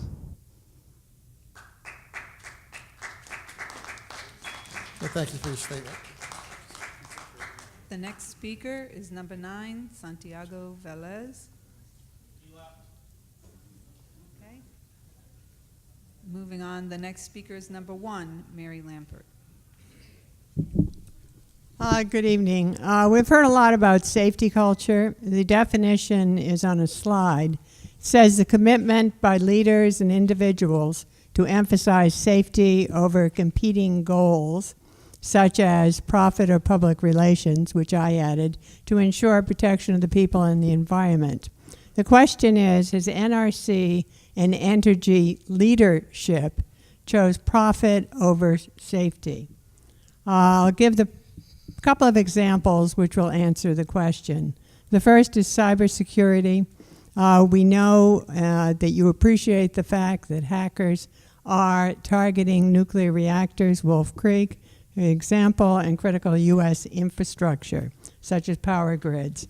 The NRC's response to the threat was to issue an order to reactors to identify problems in their cybersecurity protection and identify the appropriate fixes. And finally, by December 2017, to implement those fixes.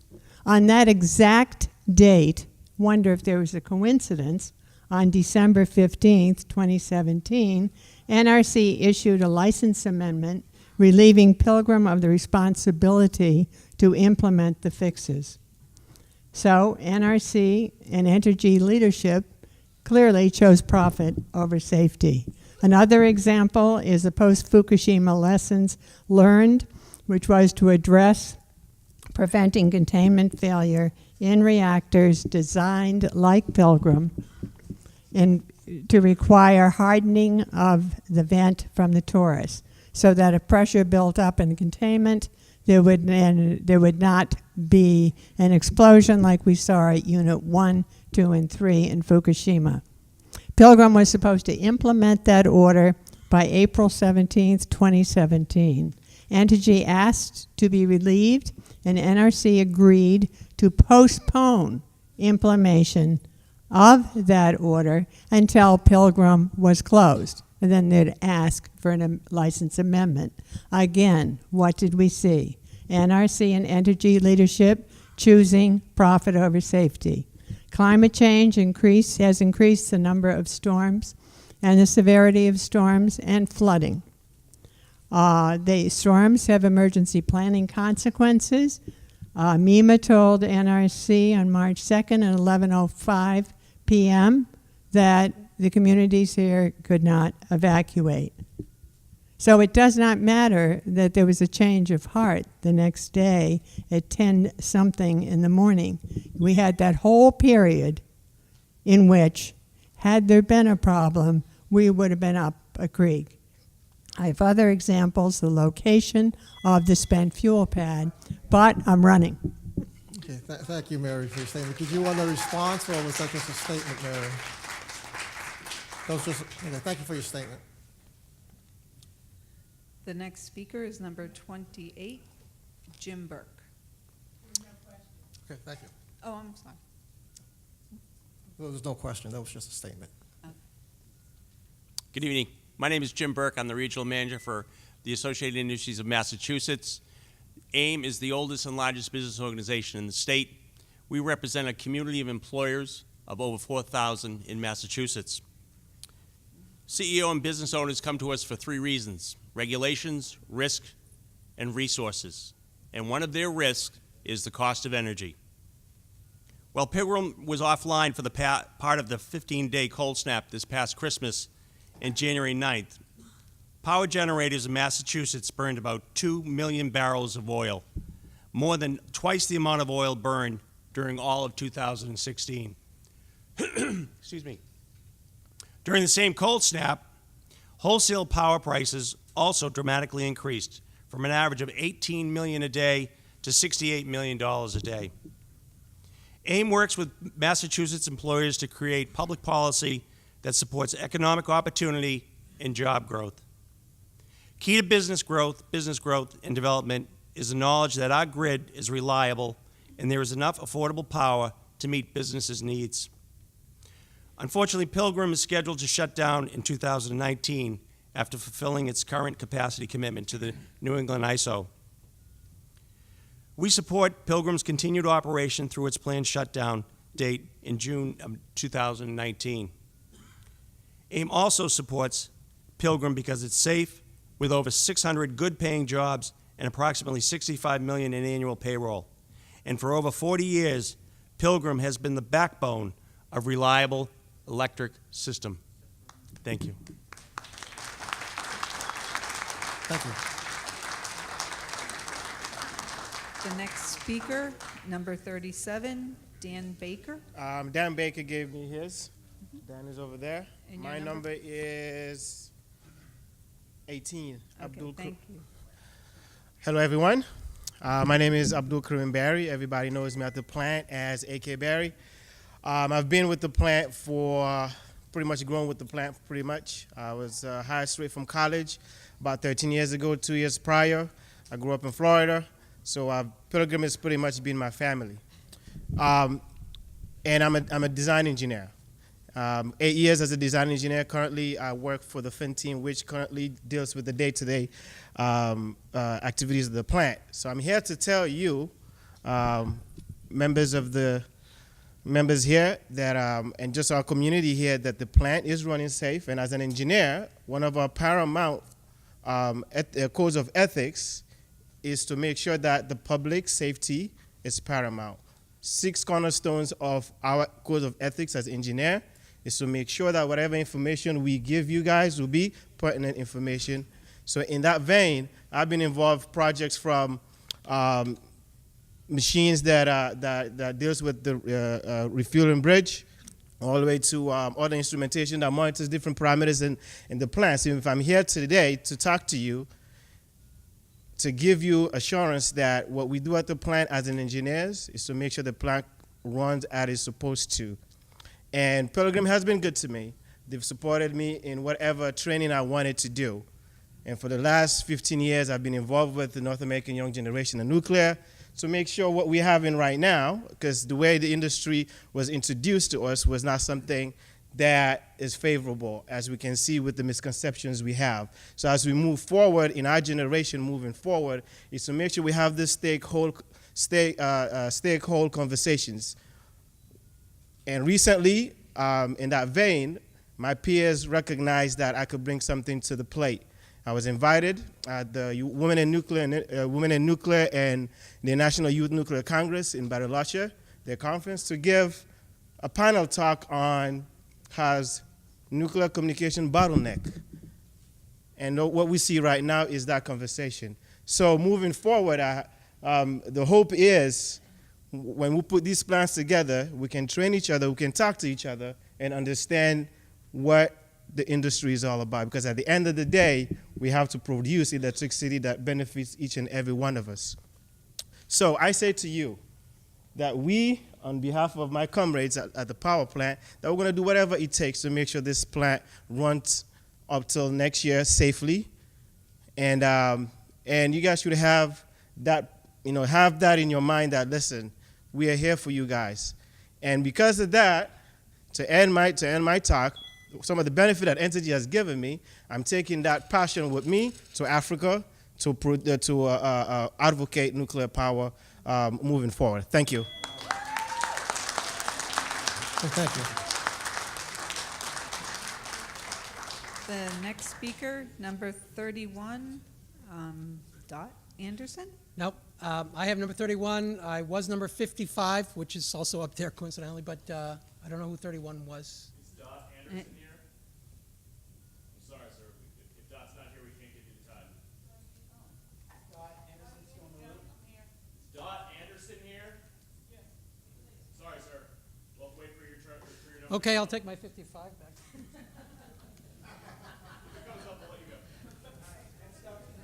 Next up is number 38, John Taylor.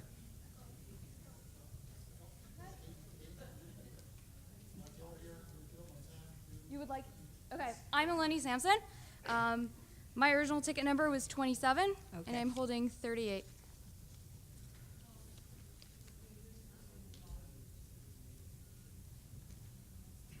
Okay? Yes, Okay. sorry, go ahead. Yes, he's back. Right there. Okay. Hello. My name's Eleni Sampson. I'm an employee at the plant. And at first, when I was coming up here, I was thinking I would tell you about how I'm your neighbor. I live on the Cape in Bourne. My husband does too with me. We work at the plant. And we are the people who go to the same restaurants as you. We go to the same churches as you. We live in the same community as you. This is our home. And your safety is the same as our safety. This is where we wanted to raise our family and where we wanted to live. But I think you already know that, judging from some of your comments. So instead, I want to point out something that someone else on the other side of the room mentioned.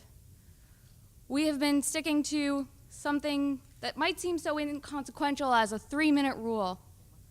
Have you noticed how the plant employees respond when someone goes over a 3-minute rule? We take every rule, no matter how small or inconsequential it seems, and we take it so seriously. We hold each other accountable for those rules and everyone else around us. So when you think of the plant and you have your fears, and I understand that your fears come from not knowing what's going behind our doors or not understanding how we operate. But what you've seen here tonight from us taking this little rule and taking it so seriously, that's what our culture is. And with that, I'm done. Thank you. Thank you. Next speaker is number 36, Katie Woods. That's me. Good evening, and thank you for the opportunity to speak. My name is Katie Woods. I'm a System and Components Engineering Supervisor at Pilgrim Nuclear Power Station. I have worked at Pilgrim since receiving my Civil and Environmental Engineering degree from the University of Massachusetts, Amherst in 2009. I started as a design engineer, learning the fundamentals of engineering and working in the nuclear industry. Coming to Pilgrim, I was impressed with the amount of oversight and safety focus at the plant. I was very disappointed to hear that Pilgrim Station would be retiring no later than June 2019. I love working at the plant and living in Plymouth. This is where I started my career, and I have become close friends with the people I work with. I always thought that I would be putting down my roots here in Plymouth. That will not be the case. My fiance, a software engineer and entrepreneur, and I will have to move out of Plymouth and likely move out of Massachusetts altogether. We are members of the community who spend their money on small businesses and restaurants within the area. There are more than 600 permanent employees, most of which will be leaving once the plant closes.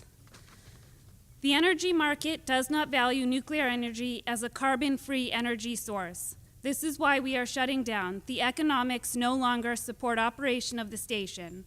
Pilgrim generates enough power for more than 600,000 homes and prevents the production of millions of tons of greenhouse gases annually. When Pilgrim retires next year, where will Massachusetts go to replace this carbon-free energy? I have an identical twin sister who's a fire protection engineer at Seabrook Nuclear Station in southern New Hampshire. She tells me that she gets asked weekly by her coworkers why I have not left Pilgrim Station to join the Seabrook team prior to shutdown when the market is flooded with nuclear workers who are looking for a job. My response is that I want to finish Pilgrim strong and leave a positive legacy. I have grown up professionally here and want to be part of the leadership team that is committed to finishing the final cycle strong. What does this mean? Supporting safe and reliable operation of the plant until June 2019. Everyone's #1 priority is to protect the health and safety of the public and the plant workers. We take precautions in everything we do to ensure we are doing it the safest way possible. If I didn't think it was safe, I wouldn't work here. If I didn't think it was safe, I wouldn't have bought a house 7 miles away in North Plymouth. If I didn't think it was safe, I wouldn't take my nieces and nephews to the beach a few miles from the plant. I am part of a talented workforce that I'm fortunate enough to work alongside and learn from every day. I am proud of what I do. I want to be part of the leadership team that leaves a positive legacy over the next 15 months of commercial operation. I strive to hold myself, my team, and my peers accountable for everything we do. Thank you. Thank you. The next speaker is number 55, Bill Sembrello. What did Yogi Berra say? Deja vu all over again? All right, my name is Bill Sembrello. I am a father, husband. I live on Cape Cod in Osterville. I'm an environmental chemist, a business owner, and I'm running for the 9th Congressional District as your congressman.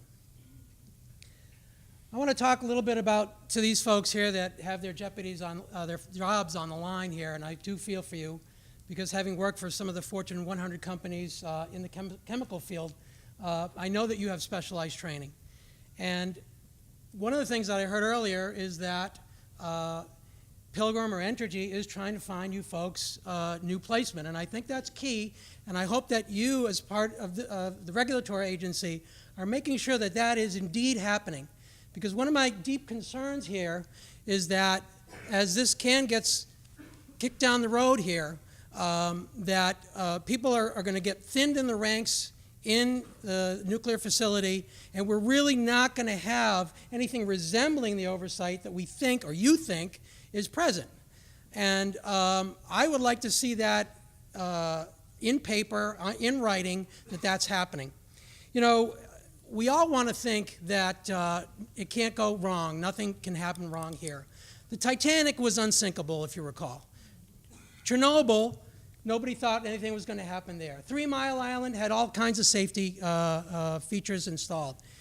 And here we are with a Fukushima-style reactor, 7 years plus after what just happened, and all we keep doing is hearing we're kicking that can down the road with an ancient facility that needs to be shut down.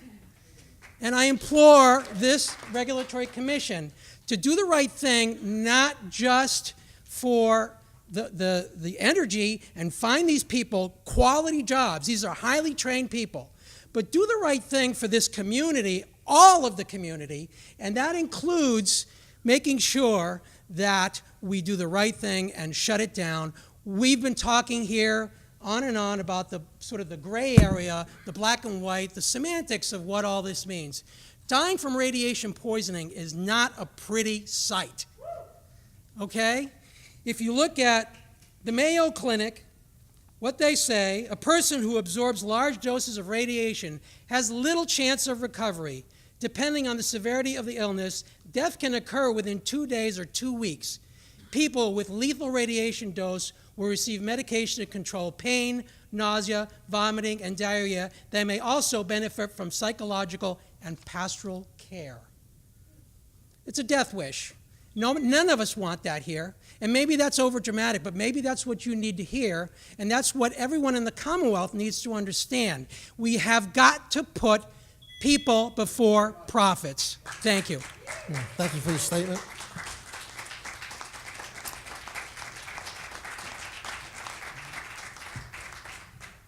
Next speaker is number 65, Mary Jo Garso.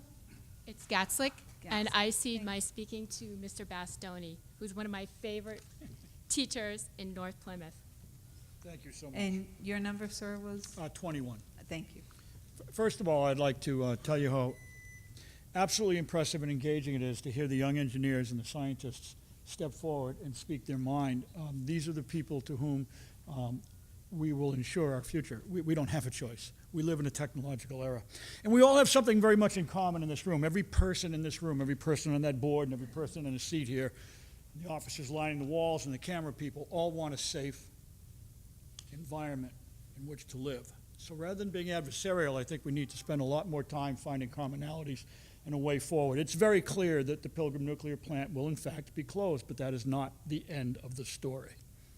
We need our scientists and our informed citizens and our technologists more than we have ever needed them before. My name is Mike Bastoni, okay? I run a high school engineering program. May sound somewhat inconsequential. But I'm on a mission to prepare young folks to accept the technical challenges of an very uncertain future. The folks who run our country now, who run our businesses, who run our law offices, who run our industrial plants, who run Entergy, who work for the NRC, are technologists and scientists, and they're the best trained people we have. We don't have another choice. We have to learn to work together with these people. And I want to say, and the reason that I'm here, is that Entergy, for the last 23 years, Pilgrim Nuclear in particular, has invested heavily, hundreds of thousands of dollars, in the futures of the young technologists, the young scientists, whose ambitions are to take the lead in a very, very uncertain world. My home is 90% powered by sunlight, and I drove here in a zero-emission electric car. I want to thank the folks at Pilgrim and all the folks in the nuclear industry for being part of making that possible and practical. Without low-carbon baseload electrical production, these things would not be possible, certainly not on the scale we need them to be. With the continued help of the nuclear industry and the development of increasingly more sophisticated nuclear production technologies, we will be able to ensure the significant sources of low-carbon emission energy needed for a sustainable future. Not for my generation, but for the billions of folks on this planet who are presently under the age of 21. I find it ironic that the increasing levels of the ocean and the severity of the storms are causing a problem. And I think many of us suspect that we probably know why. Because we've been burning fossil fuel far too greedily for far too long. There is risk in every single thing we do. Anybody here who took a hot shower this morning contributed to the problem, not the cure. Our planet is suffering from burning fossil fuels, and we are sitting here scared about a plant that's about to close. We can't be scared. We have to be active, and we have to be proactive, and we have to trust in a future in which we can understand the technology and the science and mitigate the disasters. Thank you so much. Okay, thank you. The next speaker is number 3, Scott Gustafson. Good evening. My name's Scott Gustafson. I'm a Plymouth resident. I'm here tonight in support of Entergy and Pilgrim Nuclear Power Plant. I want to thank the NRC for being here and everything that you've done and all the due diligence you've done down there at Pilgrim. And I want to thank Vice President Sullivan and his team for addressing those issues and taking those issues seriously and making sure Plymouth Pilgrim's running safely. My experience down at Pilgrim as a contract laborer was always great. I never felt unsafe. My dad finished his construction career there. My brother's working there now. My sister's working there now. They never say anything about safety. They say, if anything, it's safer than ever. The protocols have changed. It's better than ever. I want to thank Entergy and the NRC for what you're doing as a resident, because the economic impact that this plant has on this town, what it does for Plymouth in this region, is you can't overstate it. We're worried about what's going to happen when it does close. I wish it wasn't closing. I want to thank Entergy and the NRC for protecting the thousands of jobs that, either direct or indirect jobs that are created, the supporting family jobs that are created. I know a lot of the people in this room that I haven't worked with for a lot of years, because now I send people down there as a representative of the laborers union. I saw Jimmy Taramina somewhere in the room tonight. Jimmy and I did a lot of community work together, coached a championship hockey team together in town. That's what the people that work at Entergy and the community are all about, and I thank you for keeping it open. The other thing, I heard that Jim Burke from AIM talk about the issues we had during the cold snap. If you don't know what's going on with the energy grid here in New England and what Pilgrim means to energy reliability and the New England power grid and what we need every single day, wait till it shuts down, because we're about to find out.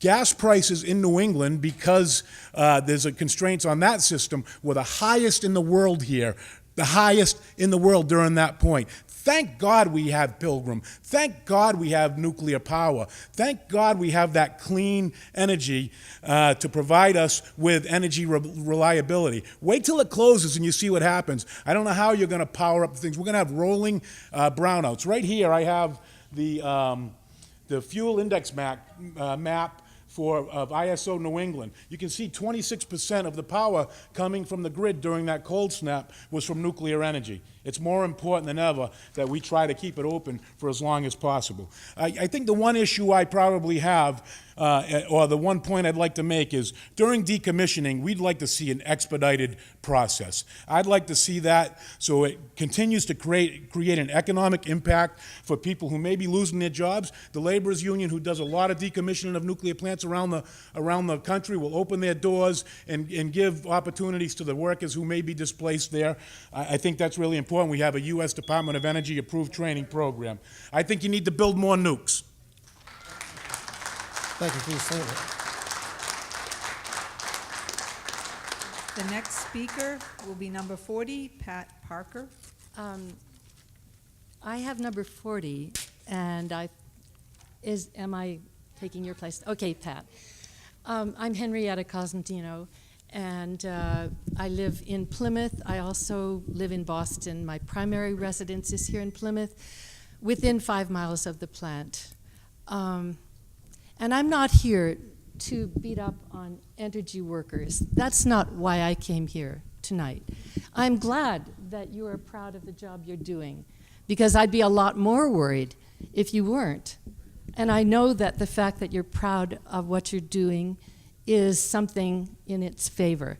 But we're here tonight to talk to NRC. So I want to address my comments to the NRC. And a lot of it, what I have to say is very much like what Jamil said. I just put it in a little bit of a different idiom. We get it. You are following the script of the industry that pays you. And actually, that industry is the nuclear industry, because if I'm not mistaken, about 90% of your money comes from the nuclear industry. So it's natural that you want to be defensive and protective. And we're acting too. We're acting out a script, only there's a difference, because our script is not paid. It comes from our heart. Because though our faith in democracy is definitely challenged, and although it's very easy to lose faith, we come here today to appeal to you because, in the end, we still want to believe in democracy. And we also know that you are trying to do your job, and that you too are circumscribed by what you conceive of your job. But what I want to say is to you, you 5 sitting there, 1 lady and 4 gentlemen, I wish you would break out of your mask, the mask you're expected to wear. I wish you would be the authentic people that you are. Speak your truth, because whatever you say, no matter what you say, if it's true, it will, if it's honest, it will be better than 1 more second of this charade. I had a friend, we lived in Los Angeles until 3 years ago, and I had a friend who used to say at times like this, time for a new script. This one sucks. Thank you for your comment. The next speaker is number 52, Ed DeWitt. Good evening, and thank you once again. My name is Ed DeWitt. I live in Falmouth. And first thing I'd like to say is we're here tonight about getting out of column 4.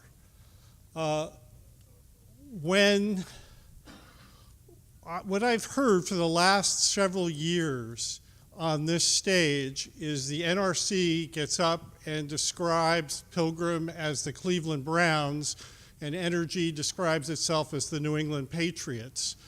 And we get to see statements like sustained improved performance from the NRC is missing to move Pilgrim out of column 4, and Entergy kind of says, okay, we're doing all that, but it hasn't happened.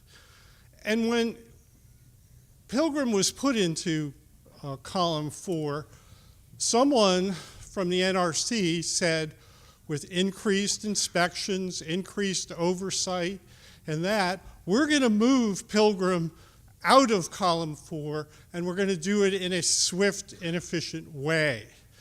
Am I correct that Pilgrim will be the longest nuclear power plant in column 4 by not coming out of column 4 this year? Is that correct? That's not correct.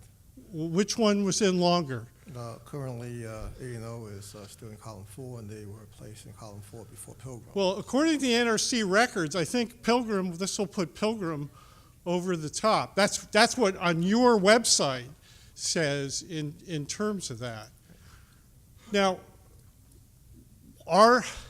if it's going to close in 2019, are we going to see it come out of column 4 ever? No, we're not going to see it come out of column 4, are we? So you finish your statement, I'm certainly happy to I asked a question. Okay.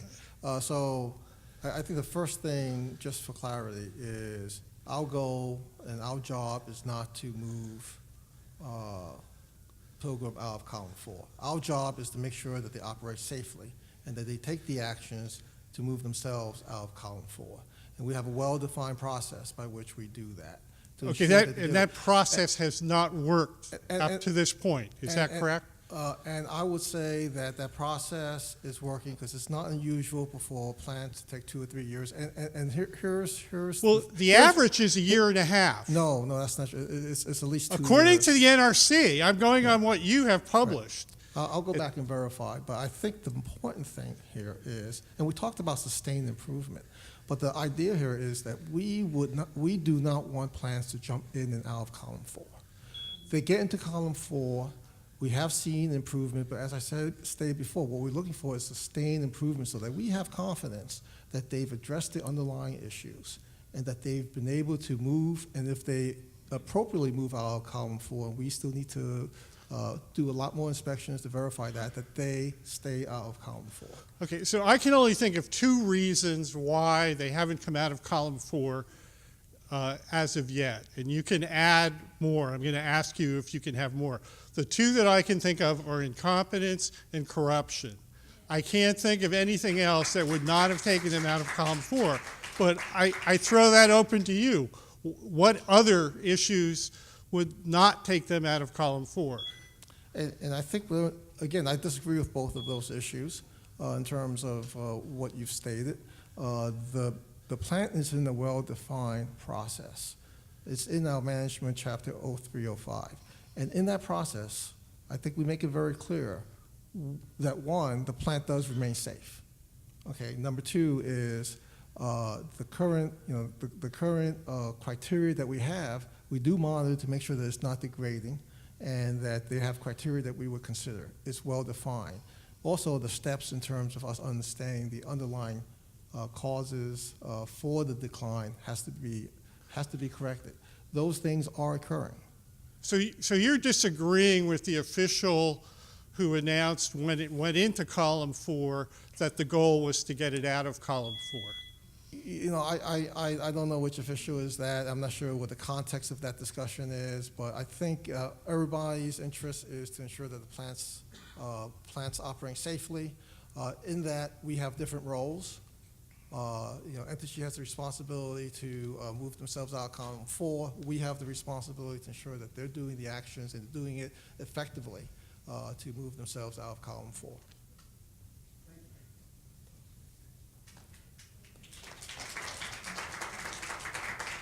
The next speaker is number 13, Patricia O'Brien. Patrick, pretty close. Oh, It's okay. it has an A, it looked like. That lightened it up a little bit. All right. My apologies. That's all right. Thank you for allowing me the opportunity to speak tonight. I'm sure many in the audience, my name is familiar. I am the company spokesperson for Entergy Pilgrim Station, but I'm here representing myself as an employee and a lifelong resident of Plymouth. I grew up and attended Plymouth Public Schools, graduating from Plymouth South High School before going to UMass Amherst and graduating in 2003. Short of my time in Amherst, I've always lived in Plymouth, and I still do so with my wife, who's expecting our first child in July. I began my career in government working for the local state representative, Vinnie DiMacedo, who's now state senator. Spent 5 years there, and then moved on to 8 years with the town of Plymouth. During my time in government, I spent a lot of time interacting with the wonderful people who worked at Entergy, not knowing that my career would lead me down that path.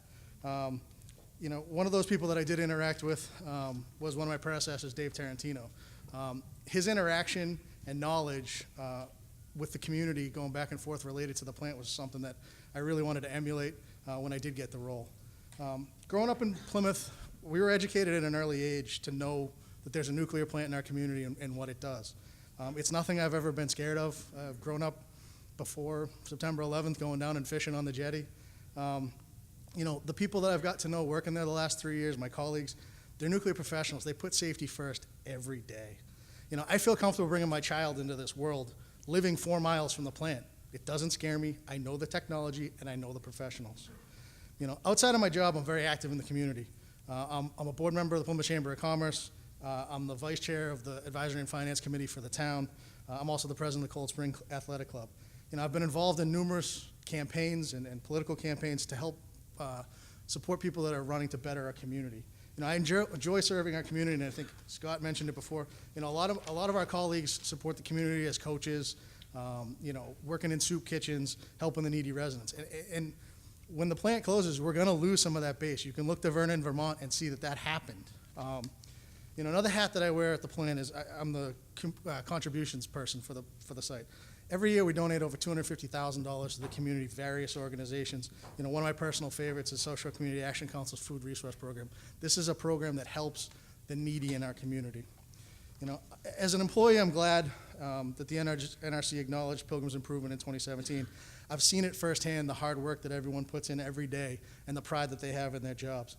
I look forward to next year's meeting, and as I understand it, to the gentleman's point before me, we need to go through all 5 confirmatory action letter inspections before we could get out of column 4. So if I'm correct, and you can say this wrong, we would need to get through that inspection in December before we could ever come out of column 4. So it's not something that, if people showed up expecting us to be out of it tonight, they don't understand the process.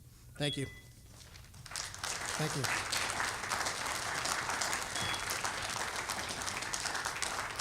Okay, so before we move on to the next speaker, since there's still more of you signed up to speak, we're willing to extend the meeting time beyond the announced end time of 8:45 p.m. till 9:15 p.m.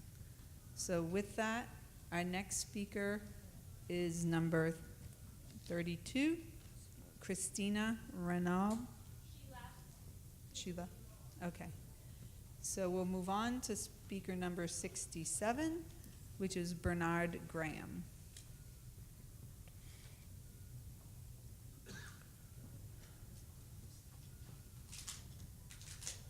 Good evening. My name is Bernard Graham, and I never had any intention of speaking tonight. I'm not a big public speaker, but it's been an interesting experience coming to this meeting and listening to mostly the people that work at the plant, and I'm very impressed with their knowledge and their expertise and their feelings of the community, and it's actually quite reaffirming to me to hear them speak in this way. But I'm not here to say that. I'm here because I live, I don't know, maybe 5 miles as the crow flies from the plant north of here in a town called Duxbury. And we just went through a couple of storms. And these storms were of the nature that we were told by our town officials and our state officials to shelter in place. Well, that's all well and good, but there were roads that were impassable in our town. We couldn't get through. And so I look to you as an agency of our government, and I say to myself, well, what is your role here? And I don't know. I mean, what I'd like your role to be is to protect us. We need protection. We need you guys and ladies to be looking out for us. And you know better than anyone else does, but we're asking you to keep us safe and do your job. That's all. Thank you. The next speaker is number 44, Mark Riffle. And your number was? I did not have a number, and I did not plan on speaking initially. I just wanted to say a couple quick points. For one thing, there's been a lot of talk about how Entergy doesn't seem to be committed to seeing this process through to the end. I transferred down to Pilgrim Station at the end of November from Vermont Yankee, so I know exactly what seeing it through to the end looks like. We finished the longest run in Vermont Yankee history on December 29th, 2014 at 13 hours when I watched the breakers open from our switchyard. And we went for 600 plus days on that run because we were committed to finishing strong. And I see the same commitment at the station here today. And as far as not being interested in training and things of that nature, since I've been down to Pilgrim in less than 6 months, I've been to a week of training in New Jersey. I've been to a peer group meeting in Louisiana. I have a peer group meeting scheduled in July that I'll have to travel to, and I have a industry workshop in June. That, to me, sounds like commitment to training and making sure the people have all the tools they need to do their jobs. The other thing that struck me as I sat listening tonight is a lot of people in this room are wishing evil upon their neighbors. These people are in your churches, are leaders of your Boy Scouts and Girl Scouts, are patronizing local businesses, and a lot of them are going away. And it's not the money that you'll miss so much, I would hope, as the involvement of those committed individuals in your communities. I am not able to play in the Winchester Community Band because I'm working down here now, and as a founding member of that band, that annoys me. I'm not able to sing in the Keene Chorale because I'm down here, and I'm not able to go to rehearsals anymore. This is the kind of disruption that you are cheering for, and it is sickening. Thank you.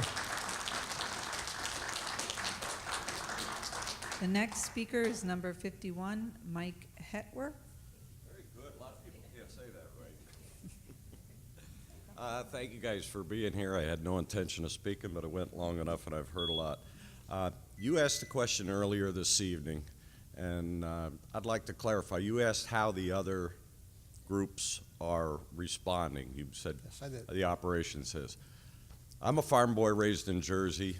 Got my training in the nuclear Navy, started here in 1981. I've worked in health physics, radiation protection, chemistry, rad waste, maintenance planning. I spent 19 years swearing I wasn't going to go into operations. I've been there since 2000. I see the people that come into the room to do their work. They are more prepared, they are more professional, and their briefings are much better. So I'm seeing the changes in those other groups. To give you a little more clarification. You were challenged on, did you shut us down on the last storm? We were already shut down. Did we decide that we weren't going to start the plant back up in the wake of that storm? Yeah, yes, you did. Yeah, it was Entergy that said we're not going to start the place back up in the wake of that storm. So those are some clarifying things.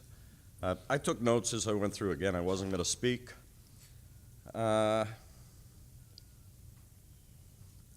I'm more troubled by the vision of our elected officials. They didn't speak for themselves. They sent their other personnel. And I would challenge the people that are challenging Pilgrim Station operations to encourage our elected officials to have a little vision, try and think forward. Where is the power coming from? Good, clean, reliable energy and infrastructure. We need to spend more time and energy in that arena.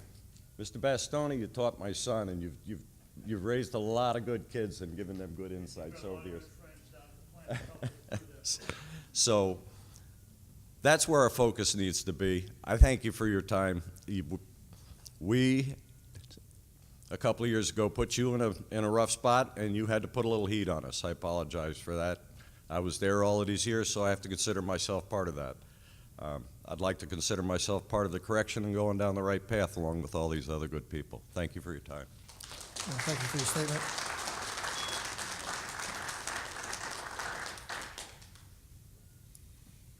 Okay, I believe Brett just stepped out with the timer.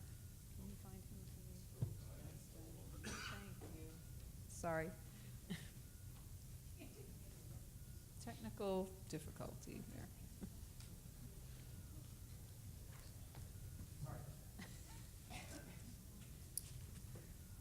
Okay, so the next speaker will be number 57, William Dugan.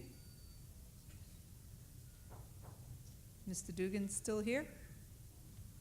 No? Okay, we'll move on to number 18, which I believe He's already spoken. Abdul Karim Barry. So, yes. So number 15, David Noyes. Hi, my name's Dave Noyes. I've been employed at Pilgrim for 28 years in various positions, including 16 years as an NRC licensed senior reactor operator. I'm a 27-year resident of Plymouth. My 14-month-old granddaughter, Mackenzie, along with her parents, moved to Plymouth 7 miles from Pilgrim early last year. Before their move, my daughter asked if she should be concerned about moving her family within the plant's emergency planning zone. Frankly, I am more concerned about the economic, electric grid stability, and environmental impacts that Pilgrim's closure will have on our community's way of life than any concern for my family's safety. I have the unique opportunity to experience firsthand the inherent safety of the technology, the actions of a tough regulator, and most importantly, the dedication and professionalism of my coworkers on a daily basis. It is my experience that the plant has always been operated with the health and safety of our workers and the individuals in our community as the top priority. The NRC, through thousands of hours of intrusive inspections, has independently reported that the station has and is operated safely. In the past, non-conservative decisions in some cases lessen substantial margins that exist to ensure plant safe operation. More recently, consistent conservative decisions, like the ones made to shut the plant in advance of severe weather, have restored that margin and have now become part of our collective culture. As just one member of the Pilgrim team, I am extremely proud of the collective contribution of our 560 workers who live with their families in Plymouth on the shore of Cape Cod. I heard the federal elected officials, representatives, their demands of you and the NRC. I have a question of those individuals, if any are still in the room after their cameo appearance. Will you hear the demands of the citizens of Plymouth, and I dare say most everyone in this room, to fulfill your obligation to provide a repository for spent fuel? Thank you. Thank you. The next speaker would be number 25, Richard Lopriori, but he spoke already for number 58. So unless he has someone to speak for his number, we'll just move on. Okay. Number 80, who also spoke already from number 26. So number 80 in the room? No. And so number 29, that is Chris Costanzo. Hi, my name is Mike Romeo, and I am taking Chris Costanzo's spot. My ticket number is number 33. Thank you. I'm here and I'm listening to all the talk and everything that everyone is worried about. And I always go back to what is it that tells someone or someone comes to the impression that they come to about anything, whether it's nuclear power or any other technology or any other thing in our lives. And I always come back to, I try to base my decisions based on things that I know, things that I've either been taught, things that I've read from reliable sources, things that I personally have touched and felt.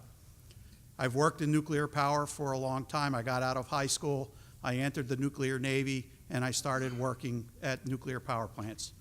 I've established a residence here in Massachusetts, and I work at the Pilgrim Nuclear Power Station. The people that I've encountered in my life in nuclear power have always based their discussion on things that they would bet or value that it was fact. It is reality. It is what happens. It's how we have to be able to operate a technology that has the ability to affect so many. We have to know for sure that what we're doing is the right thing. And my SRO license, my senior reactor operator license, was not given to me, it was earned. And I sat through and learned a lot of things, and the regulator comes in and evaluates what I know to be able to operate that facility. And I appreciate that. That's something that I know I have solace in, that everyone that gets one of those licenses has proven themselves based on technology and information that is vetted to be accurate and correct. And based on everything I've learned in all of the years I've operated nuclear power plants or been a member of a team that operates nuclear power plants, I have never come across someone that generated an opinion based on rhetoric, based on misguided information, based on emotion, pure emotion.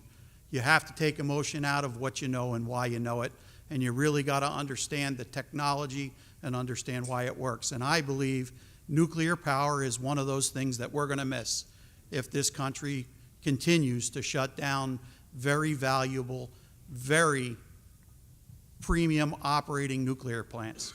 And I think that we do need to come up with a solution to the country's energy problems and provide baseload power that does not rely on fossil fuels. Thank you. Thank you.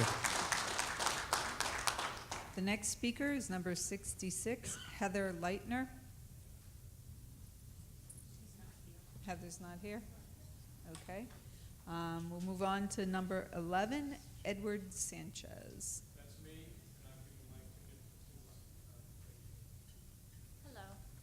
Hi, did you have a ticket number? I did, number 5, Amy Naples. Okay, thank you. Thank you. Hello, my name is Amy Naples. I am a lifelong resident of Plymouth, a supporter of Entergy, and I'm also the executive director for the Plymouth Area Chamber of Commerce. I wanted to speak, I wanted to speak on the tremendous economic benefits Pilgrim Station provides to our region. Approximately 150 million annual income and revenue provided by plant operation to the region, which sustains 560 jobs with high wages payroll of about 55 million, with nearly 85% of its employees living in Plymouth or Barnstable counties, stimulating our economy, workforce clustered near their plant, and positive effect on town and region with lower income totals and higher seasonal jobs. 105 million from plant employees and vendors created second wave economic impact, supporting an additional 600 jobs to the region. Significant spending in non-nuclear industries, high levels of home ownership and tax revenues, significant spending at local hoteliers, restaurants, and et cetera during refueling and local residents. Plant operation produces approximately 1,200 jobs, 14 million in municipal taxes, 107 million in wages and benefits, and 148 million in non-payroll spending. In addition to providing jobs, local business purchases, and tax revenue, the plan has been very, very generous to local nonprofits. A recent study found that regional nonprofit, civic organization, and charities receive approximately about $250,000 per year from Pilgrim Station, much of it directed toward environmental, educational, and elder services in Plymouth and neighboring towns. This total does not include in-kind gifts, employee giving, and volunteering in our community. In my opinion, Entergy has given millions to our community. The impact it has had on our organization personally, the Plymouth Area Chamber of Commerce, we wouldn't be able to provide over 90+ events for our business community as well as our local community. It supports over 5,000 businesses with small business education programs, networking opportunities, and facilitating over 150 one-to-one small business counseling sessions. Pilgrim Station gives us the opportunity to provide these important resources and opportunities to local businesses, entrepreneurs, veterans of our community. I hope my comments give you a strong understanding of the Plymouth Area Chamber of Commerce support to Entergy and its dedicated employees. We feel strongly that the Pilgrim Station has had and continues to have a tremendous economic impact on our region while contributing to the community as a whole. Thank you for all of your contributions. Thank you. The next speaker is number 61, Paul Jean.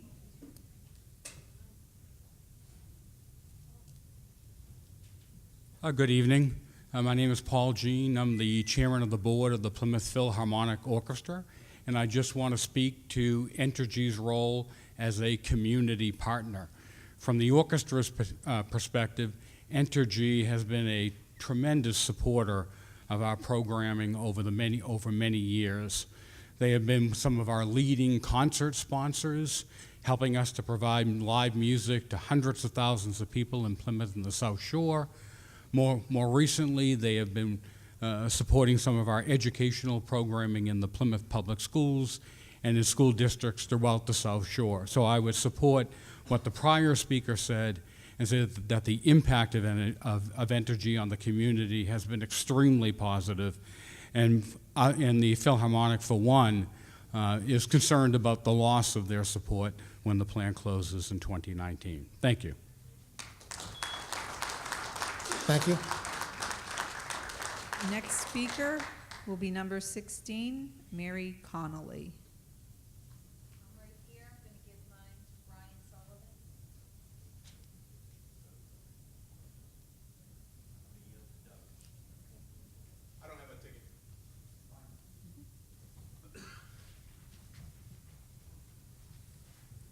My name's Doug Perry.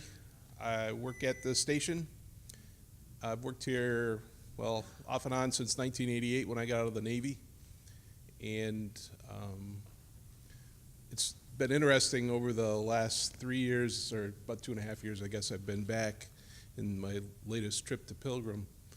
The attitudes and the changes that I've seen over the course of the years since 1988.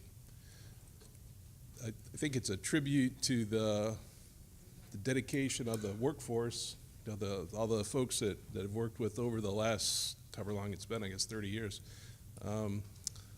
that we've taken the lessons that we've learned over the course of that time and turned that into a positive performance. It's not always perfect. We're on a journey, and we're going to continue to strive to achieve the best that we can be over the course of the next 14 months that we have.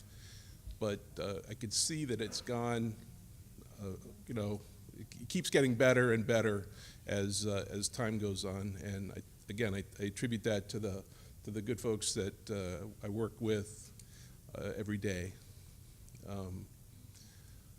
I thought it was interesting, some of the venom kind of poured out on the NRC folks. Probably pretty difficult to sit up at the table and take that over the course of a night. But I think that it's a team, and I don't mean that we're all huddling up trying to figure out how to make Pilgrim go forth in when we shouldn't be necessarily, but it takes a good regulator and a good utility to make a good nuclear power plant, and I think that we have that. One thing that a few people have brought out is the importance of nuclear power toward in a carbon neutral environment going forward, and the importance of that on the weather and the environment that we've seen over the course of the last month particularly. We need to think about how we're going to replace the benefits of nuclear power should we choose to go forward down the road of closing plants that we're seeing over the last few years. And I think it's important that we consider that for the future, and to keep the storms, again, down to a minimum. Thank you. Yeah, thank you. The next speaker is number 10, Raja Paranjapi. Okay, we'll move on to number 39, who is Joanne Geary.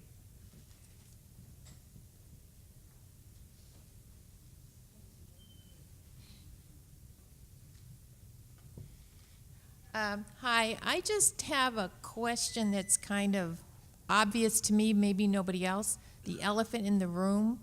My concern, I think Entergy has done a great job. I've been here since it was built. I know how it was built. I know who built it. The elephant in the room is, what about the spent fuel? What happened? Yes, nuclear power is great, except what's left over, and it's not leaving. Who's going to take care of that? Who's going to watch it? Who's going to make sure that we are safe from that? Yes, nuclear power, if we didn't have spent fuel, would be fabulous. But that's my concern. I have grandchildren. That's all I have to say. Thank you. The next speaker will be, oh, Was there a question there? Did you want it? She has 2 minutes and 13 seconds. She wanted to cede it to me. Is that okay? We haven't come up with it, so I'll make you deal with it. If your number gets called, you don't get to speak again. No, I don't want to. We're ready to leave. So 2 minutes instead of 3. Okay. and your number was? I think it was 6. You are Elizabeth Hogan? Yeah, well, it's getting late. I have not spoken. Okay, my name is Elaine Dickinson, and I live on Cape Cod. And I thank the forum for happening, and those of us who came from down the Cape, we have no gripe with the Entergy workers. As previous speaker said, you know, we're glad that you are doing a good job, otherwise we wouldn't be here at all. However, most of our gripe was with the NRC, because on your website, you have a logo that says protecting people and the environment. And you also have another pretty little logo, the same thing. Okay? It's your public mandate to protect us. Your protection has downgraded the Pilgrim reactor to the lowest in the country, one step above a shutdown. This hasn't made us safer. After so many years of more oversight, how have you helped make Pilgrim safer? It's still in column 4. And then we have the whole issue of the degrading Boraflex panels, which keeps people awake at night worrying with that overstuffed spent fuel pool and the Boraflex panels supposedly keeping them from spontaneous combustion. The fact that it hasn't had an accident is pure luck, and you people know it. The storms come and Pilgrim stays running, even when the streets are flooded and trees are down, and no way to safely evacuate the residents or the workers. The workers. Okay, how are you going to get out of there? The emails between MEMA and Entergy show that Entergy is ignoring the known dangers. How irresponsible. And you, the regulatory agency, allow it. You get paid a portion of your salaries from our tax dollars, but 90% of what you get paid comes from what you bill Entergy, almost like a lawyer, working workable hours, payable hours, thus making it cheaper for more oversight than for the owner to fix the problems. Given that 90% of your salary is from the fees you charge Entergy, this is a blatant conflict of interest. We call BS. Hey, thank you for your statement. Do you have a question in there? Okay. Yeah, we can certainly give you. We can give you an update on the Boraflex panels. In fact, Erin has looked at that recently. I would want to clarify, and I think it's been mentioned a few times. We get our budget from Congress. Any fees that we collect does not go back to the NRC; it goes back to the Treasury. So I just want to clarify that. And regarding the Boraflex panels, Pilgrim has redone their analysis, and they no longer take credit for the Boraflex in those panels, and the pool is still safe. And we've had several people that means we assume that Boraflex, it's something that absorbs neutrons. And so what we assume is that there's no material there to absorb those neutrons and that the pool is still okay. In fact, we documented this in our inspection report in 2017, where we took a look at we had somebody go through this and review the analysis that the site performed, and we agreed that that was adequate for the current configuration of the pool. And I'd be happy to discuss after this meeting. I don't want to take all of your time for speaking, but we can have a discussion about that after this meeting. Thank you. The next speaker is number 50, Lilia Franton. Is Lilia still here? Okay. Then the next speaker will be number 30, which was Daniel Dove. Is he still here? He's already spoken, but if he has somebody he wants to speak in his place?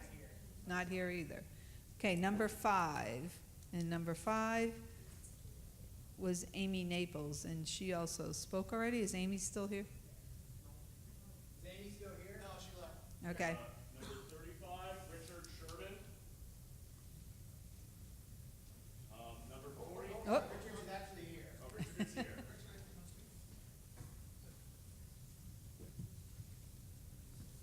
After Richard will be number 43, Jim Taurama.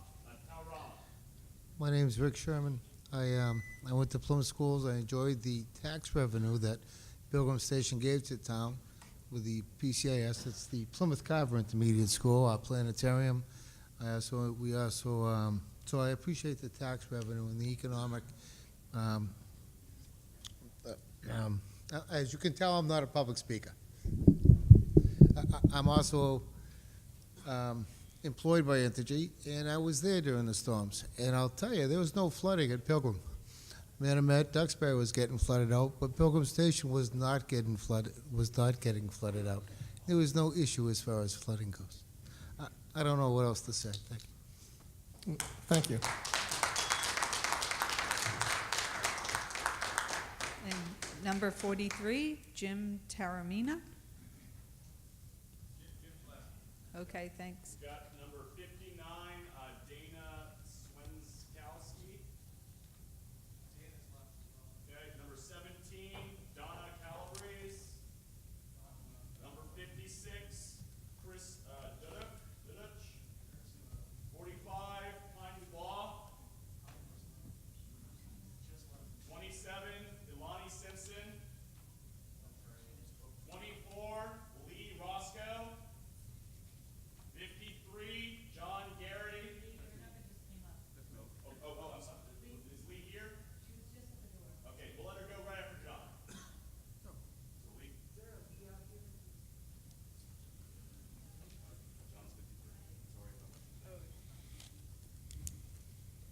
We good? Yeah, you're good, John. Hi, thank you very much. My name is John Garrity, and I'm the recovery manager at Pilgrim Station. And I've listened to some of the questions here, and I understand your frustration. There's a very intense process we're following to get out of column 4. The process has been laid out. It's broken into some very intense inspections that we will go through. We're working with the NRC, who has put some very stringent requirements on us. Those inspections will go between now and the end of December. They are spread out strategically such that we have to complete specific actions, and those actions are very intense. But not only do we have to complete the actions, we also have to show that the actions have been effective and that we are sustaining the performance of those actions. This is a planned, controlled evolution. You've heard my workers talk about how important it is for us to do things correctly, to ensure that when we do tasks, the tasks are not only to fix what the problem is now, but to make sure that the underlying issue that caused the problem has been identified and corrected. We take pride in that. Now, I'm a father, I'm an engineer, I'm a resident of Marshfield. My biggest pride is my 3 daughters. And whenever we get into discussions about issues that they have fear of, we usually come to the conclusion that they're uncomfortable with the information they have about whatever it is they're afraid of. I've heard people in this room very frustrated, and I challenge you that the frustration comes from lack of knowledge. I can also tell you that the individuals at that table up there are very trustworthy. They have very high integrity. They have pointed out issues to us that we have taken ownership of at Pilgrim Station. There are problems. We are solving those problems. This plant will operate safely until June of 2019. We will ensure that. And we are working with the people at the head table to make sure that we follow the rules that they set for us. We take pride in what we do. We do not take shortcuts. We look at risk every single day because the people we love are affected by the risks that we have. Thank you very much. Thank you. All right, any Roscoe's left? We've got number 41, Irene Caldwell. Okay, number 14, John Galdi. Okay, he's not here. Number 20, Diane Turco. Do you want to see your time to anyone? Does everyone here that wants to speak with Diane?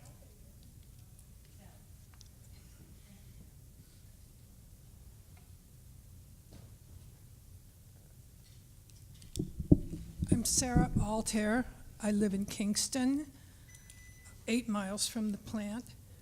And I've been coming to these meetings for years and hearing all sides of the issue. And I want to make it clear to people who work at the plant and who believe that nuclear energy is safe, that I believe you. I understand that you're good people and you're doing your job, and I'm really, really glad. But I personally, who am a citizen of Kingston, am scared not just of nothing. I'm afraid that all the NRC is looking at is this list of things that are expected. They're not looking at the unexpected, like Fukushima wasn't expected.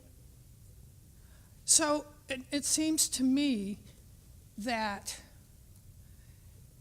we're here tonight because it's the NRC's job to protect the people and the environment of all of us people.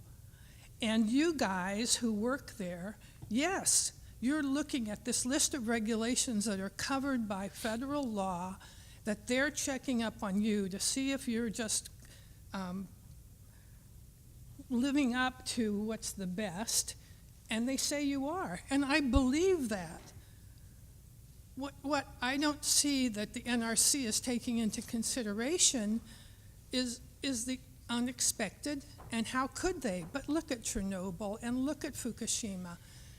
And I don't think the NRC's job is to worry about the economy.